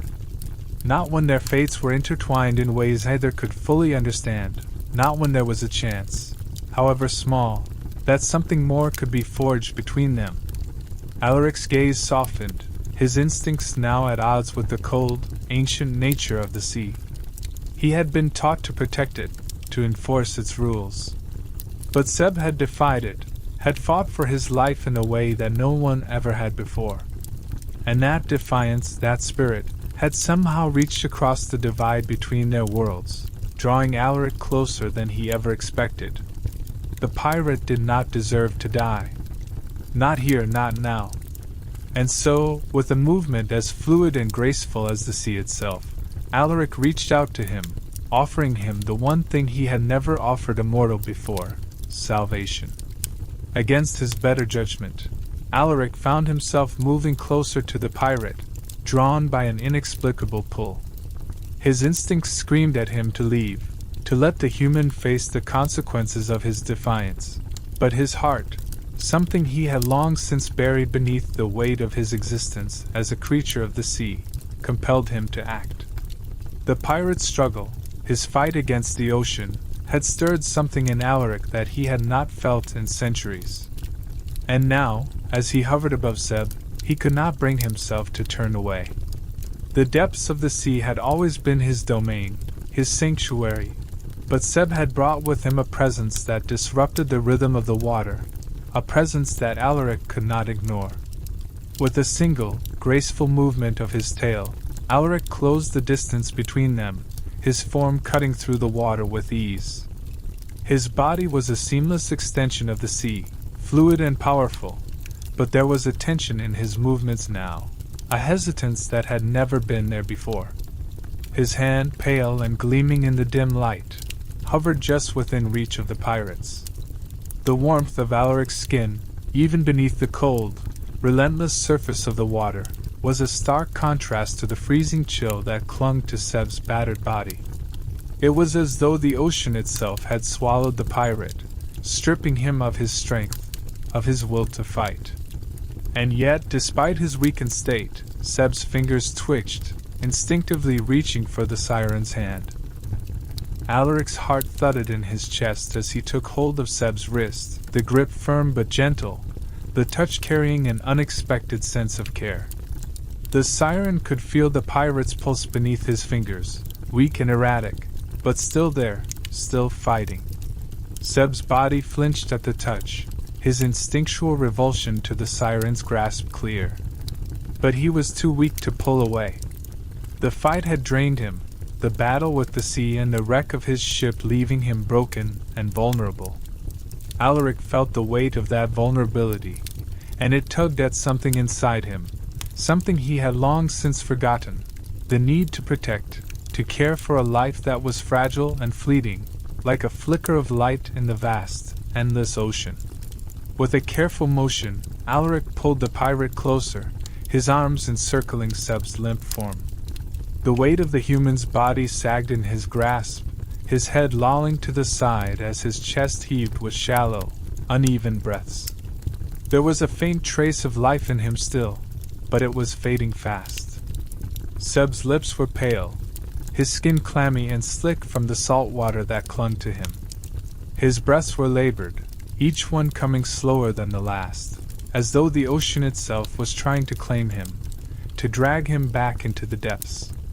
And yet, despite the pirate's weakness, Alaric could feel the flicker of something, some will to live, some spark of defiance, still clinging to him. For a moment, Alaric hesitated, his gaze falling on the pirate's battered face. The siren had always been a creature of the sea, unyielding and distant, watching from the shadows as humans came and went, their lives fleeting and insignificant in the grand scheme of the ocean's eternal rhythms. But now, as he held Seb in his arms, something inside him stirred, something deep and primal, something that made him question the cold, calculated distance he had maintained for so long. He had seen mortals die, seen their ships sink into the depths, seen their struggles end in an instant. But Seb was different. Seb had fought, had defied the sea itself, and in that fight, Alaric had seen something he could not ignore. The siren's mind raced as he considered his next move. He could let the pirate go, let the sea claim him as it had claimed so many others. But that instinct, that drive to protect, surged within him, stronger than the pull of the ocean. Alaric tugged Seb closer, pulling him just enough out of the water to prevent him from sinking back into the depths. His grip on the pirate's wrist tightened as he shifted, lifting Seb's body gently, the water lapping around them as though it too was reluctant to let him go. Alaric could feel the fragile weight of the human, the warmth of life still pulsing through him, and it ignited something within him, a flicker of a long-forgotten need, a desire to keep this fleeting flame alive. Seb's body was so fragile in Alaric's arms, and yet there was a force within him that would not be extinguished. The siren could feel it in the beat of his pulse, in the way his fingers twitched toward him, reaching out for something, someone, who might save him. The ocean, with all its power and might, could not quench the fire that still burned within the pirate. It was a fire Alaric understood, a fire he had once known, a fire that defied the darkness of the sea. And as he pulled Seb closer, as he felt the pirate's life flicker and surge in his arms, Alaric realized that he could not let him go. He could not let the sea take him, not like this, not without a fight. The siren could feel the life in Seb's veins, fragile and fleeting, and yet there was something in that pulse, something in the way Seb's body responded to his touch, that stirred something deep within Alaric. It was a strange feeling, alien and unfamiliar, but it was undeniable. This human, this pirate, had defied the very forces of nature, and in doing so, had awakened something in Alaric that he had thought lost forever. The ocean was vast, unyielding, and infinite, but in this moment, Alaric felt something more than just the pull of the water. He felt the weight of Seb's struggle, of his fight for survival, and it ignited a spark within him, a spark that refused to be extinguished. With each passing moment, Seb's life seemed to grow more fragile, his breath shallower, his body growing colder in Alaric's arms. But the siren could not, would not, let him go. Not yet. Something had shifted within him, something ancient and primal, something that called to him to protect this pirate, to save him from the depths.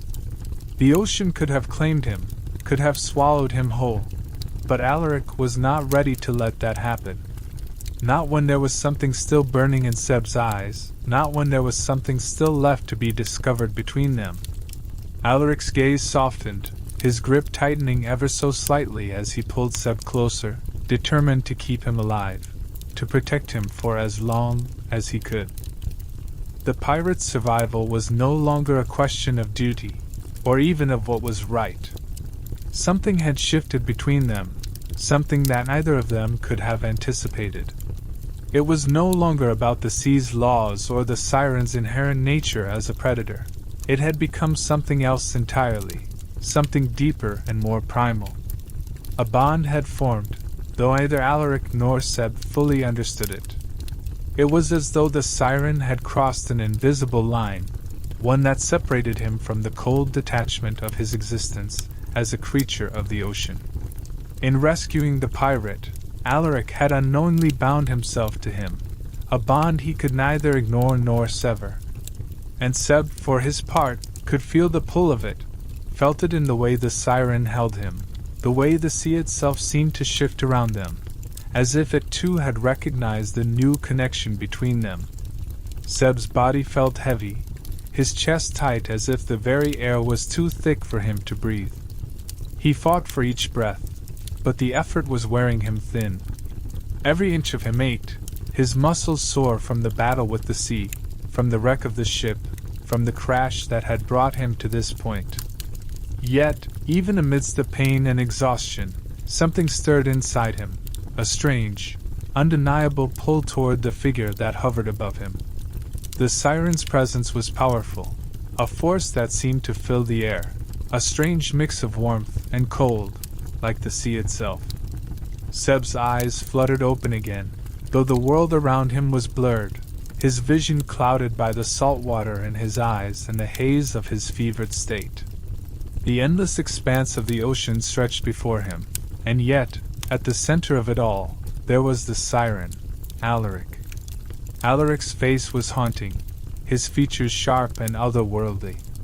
The siren's eyes were pools of inky blackness, absorbing the light, and yet there was something magnetic about them, something that held Seb captive, even as his own mind struggled to grasp the reality of the situation. Seb had been to sea countless times, had faced pirates, storms, and enemies of all kinds, but nothing had ever prepared him for this moment. There was a rawness to Alaric, a depth to his gaze that Seb couldn't quite place, couldn't comprehend. The siren was a creature of legend, a being of the sea, yet here he was, looking down at Seb with an intensity that made the pirate's pulse quicken.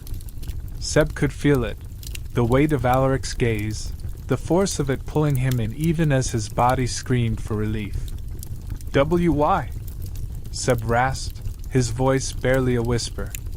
The words felt foreign on his tongue, as though they weren't meant to be spoken aloud, not in this moment, not to this creature.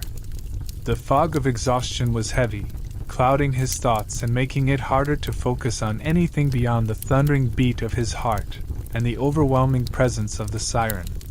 But still, the question escaped his lips, the only one that mattered in that moment. "Why, save me?" He couldn't fathom it, couldn't understand why this creature, this being who was, by all accounts, his enemy, had chosen to save him. Was it mercy? Or some deeper, more inexplicable force that bound them together now? Seb's mind was too fogged to fully grasp the situation, but the question lingered, hanging between them like a bridge that neither of them could cross. Alaric didn't answer immediately, and in that silence, Seb felt the weight of his gaze even more. The siren studied him with an intensity that felt like it could pierce through the very fabric of his being. Seb could feel it, the pressure of Alaric's stare, like the ocean pressing against his chest. It was as though the siren was searching for something, some answer, some truth, hidden beneath Seb's battered exterior. There was a flicker of something in Alaric's eyes, a momentary lapse in the otherwise impenetrable facade he wore. It was subtle, a mere flicker, but Seb caught it, a flash of uncertainty, maybe guilt, or even confusion. It was gone as quickly as it had come, hidden behind the stone-like mask that Alaric wore, the one that had shielded him from the world for centuries. Yet, despite the stone coldness that followed, Seb couldn't help but wonder what had caused that brief crack in the siren's exterior. Seb's thoughts were a jumble, but he couldn't shake the feeling that there was more to this situation than he could understand. Alaric was no mere sea creature. There was something ancient in him, something that spoke of forgotten times, of deep, unfathomable waters. And yet, there was a conflict in him now, something that made him pause before answering, something that made him linger in the space between them. Seb's body ached, his strength fading by the second, but even in his weakened state, he couldn't ignore the pull of the siren, the force that seemed to be drawing them closer. Alaric hadn't just saved him out of pity, or out of some sense of obligation. No, there was more to it than that. The pirate could feel it in the way the siren held him, in the way the world itself seemed to bend around them.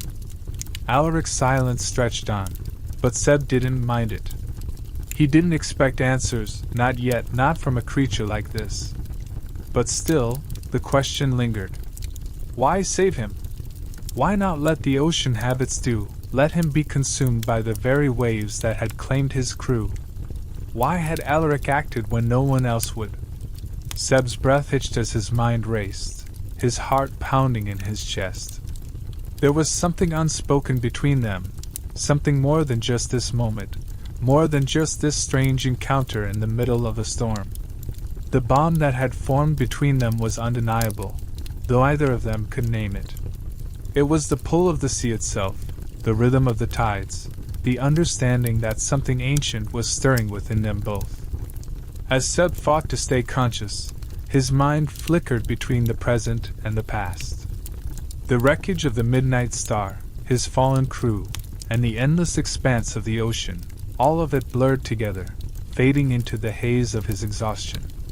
But through it all, there was Alaric. The siren's presence was a constant, a weight and a pull that Seb could not escape, even if he wanted to. The ocean itself had changed, had shifted around them, as though recognizing the bond that had formed between the two of them.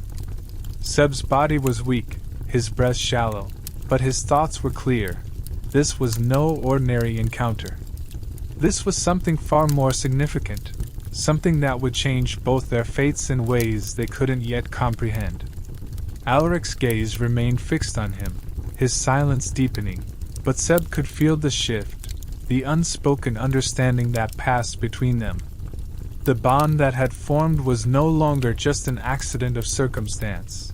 It was something more, something powerful and undeniable. And as the siren continued to watch him, Seb felt something stir within him as well. A deep, unexpected trust, a recognition that he was no longer alone in this vast, unforgiving sea. Whether he understood it fully or not, the bond between them had been forged, and neither of them would be able to walk away from it. "I don't know," Alaric murmured, his voice soft but resonant, a low, melodic hum that seemed to vibrate deep within Seb's bones. The sound was almost hypnotic, pulling Seb deeper into the fog that clouded his mind, even as he fought to stay conscious. "I should let you die. But something in you makes me want to keep you alive." The words echoed in the silence between them, each syllable lingering in the air like an enigma, a mystery that Seb couldn't begin to unravel. His breath caught in his chest, the words sinking into him with an odd weight. He should have been afraid, but instead there was a strange pull, a warmth that emanated from the siren's touch, as if those words had some deeper meaning that only the ocean, and perhaps Seb himself, could truly understand. Seb's lips parted in an attempt to respond, but the words never came. His body was too drained, his senses overwhelmed by the cold of the ocean and the raw exhaustion that tugged relentlessly at him. His mind, though struggling to make sense of everything that had just happened, couldn't piece together coherent thoughts. And yet, in that moment, Seb knew. He understood, on some fundamental level, what Alaric was saying. The siren, this creature he had once feared, this otherworldly being from the depths of the sea, had chosen to save him, for reasons unknown. A bond had formed, one neither of them could have foreseen, and it was pulling them both in directions neither was prepared for. The realization sent a strange tremor through Seb's chest, a mix of disbelief and something else, a flicker of hope. Why him? Why had the siren chosen to intervene, to risk the wrath of the ocean itself for a mere pirate captain? But Seb could not answer that question, nor did he have the strength to. He could only feel the weight of the siren's presence, the gravity of the situation settling over him like the ocean's endless depths. The sea, which had once seemed vast and indifferent, now felt more intimate, as though the very water around him was aware of the shift that had occurred. Seb had once been at the mercy of the ocean, but now, the ocean itself had become a silent participant in whatever strange bond had formed between him and Alaric. Alaric's grip on Seb tightened slightly, his touch firm but not unkind. There was no cruelty in the siren's movements, no malice. Instead, there was something almost protective in the way Alaric held him, as though offering a promise, though Seb wasn't sure what that promise meant yet. It was as if the siren had made a decision, a silent vow, to keep him alive, to pull him from the jaws of death and give him a chance. Though what that chance would look like, Seb could not yet imagine. The siren's touch was warm, the contrast between it and the cold sea water stark, and it grounded Seb, giving him a sense of something solid, something real in the midst of the chaos. In the next moment, without another word, Alaric began to move. His tail sliced through the water with powerful, fluid strokes, propelling them forward through the dark expanse of the sea. Seb, too weak to do anything but float, was carried effortlessly by the siren's strength. The waves, once tumultuous and violent, now seemed to part before them, as if the ocean itself had made room for their passage. The deep blue of the water surrounded them, the surface of the sea barely visible above, as though they had entered a world beneath the world, a world where the rules of nature were bent, where a pirate and a siren, two beings from opposite worlds, could find themselves intertwined in a way that defied explanation. The moonlight above was muted, hidden behind a blanket of clouds, casting the sea in shades of midnight blue.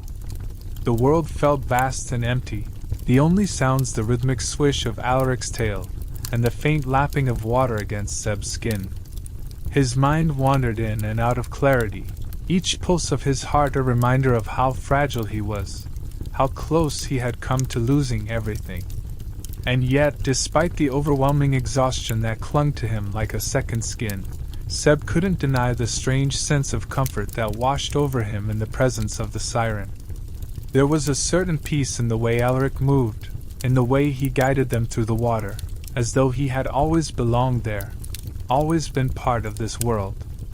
As they drifted further from the wreckage of the Midnight Star, Seb found himself unable to shake the feeling that something had changed, something irrevocable. The world around them seemed to shift, subtly but undeniably, as if the sea itself had recognized the bond between them. Seb had never believed in fate, had never thought of the ocean as anything more than a merciless force to be reckoned with. But now he felt differently. The waters beneath him, the siren beside him, they were no longer just elements of his world. They had become a part of him, just as he had become a part of them. The siren's decision to save him had altered the course of his life in a way he couldn't yet comprehend, but he knew, deep down, that he was no longer just a survivor. He was something more. Seb's breath came in shallow gasps as the ocean continued to enfold them, pulling them deeper into the night. The sounds of the world above, of the storm, the wreck, were fading, replaced by the soft, constant hum of the sea. It was a strange, comforting sound, one that seemed to promise that things could be different now. The pirate captain's mind, though still clouded by exhaustion, grasped at that thought. Things could be different. He had been saved, not just from the sea, but from the darkness that had threatened to swallow him whole. Whether he was ready for it or not, this encounter with Alaric had opened a door to something new, something uncertain. Despite the overwhelming weariness that tugged at him, despite the unrelenting ache in his body, Seb couldn't bring himself to fully let go. There was too much at stake now, too much that had yet to be understood. The siren, Alaric, was a mystery, one that Seb would need to solve, one that he wasn't sure he was ready to face. But as they moved further into the depths of the ocean, as the distance between them and the wreckage grew, Seb realized that whatever happened next, whatever came of this strange bond, he was no longer alone. Alaric's presence was undeniable, as much a part of the sea as the waves themselves, and Seb would have to find a way to navigate this new world that had opened up before him. Seb's body was heavy, his limbs aching as the weight of the sea clung to him, dragging him deeper into unconsciousness. Each shallow breath felt like a battle, a fight against the exhaustion that threatened to pull him under. He fought it, though, as if some instinct deep within him refused to surrender. His vision blurred, and the world around him seemed to fade in and out, like the ebb and flow of the tides. Yet, despite the overwhelming darkness that pressed in on him, there was a nagging awareness in the back of his mind, something he couldn't quite place, but something that felt like a warning.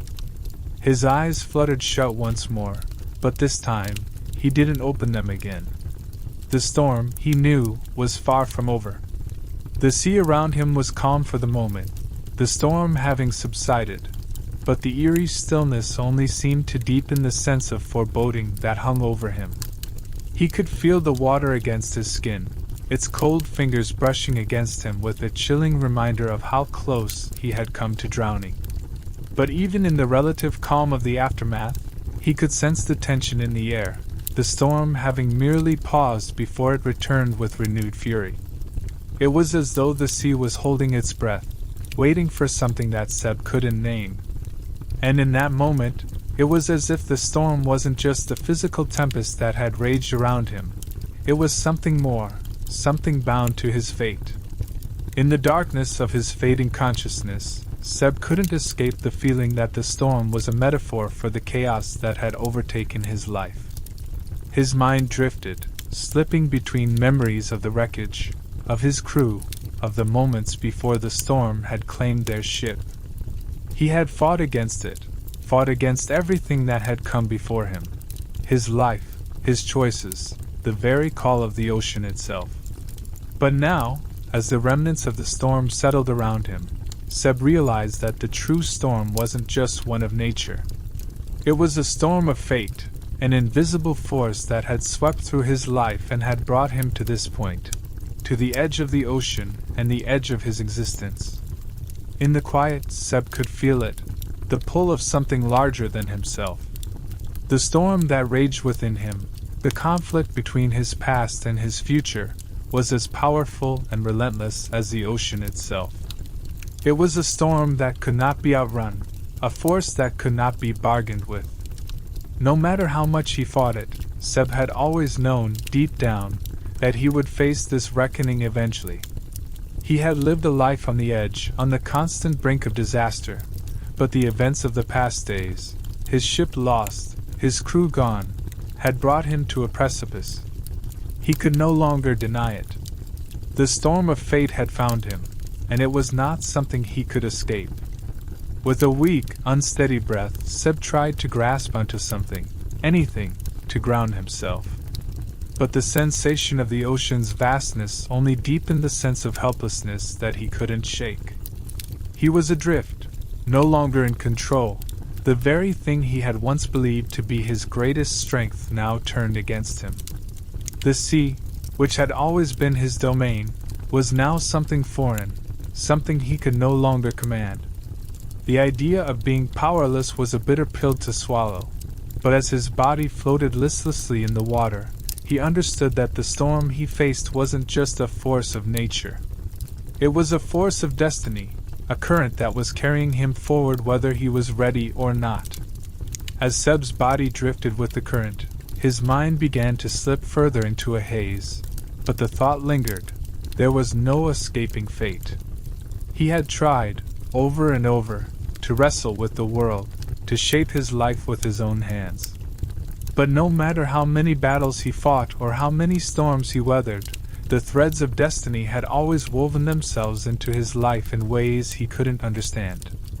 The wreck of the Midnight Star, the loss of his crew, and now the appearance of the siren, these were all pieces of a puzzle that he could not yet complete, and he was beginning to realize that he wasn't meant to. Fate had its own plans, and he was a mere player in its grand design.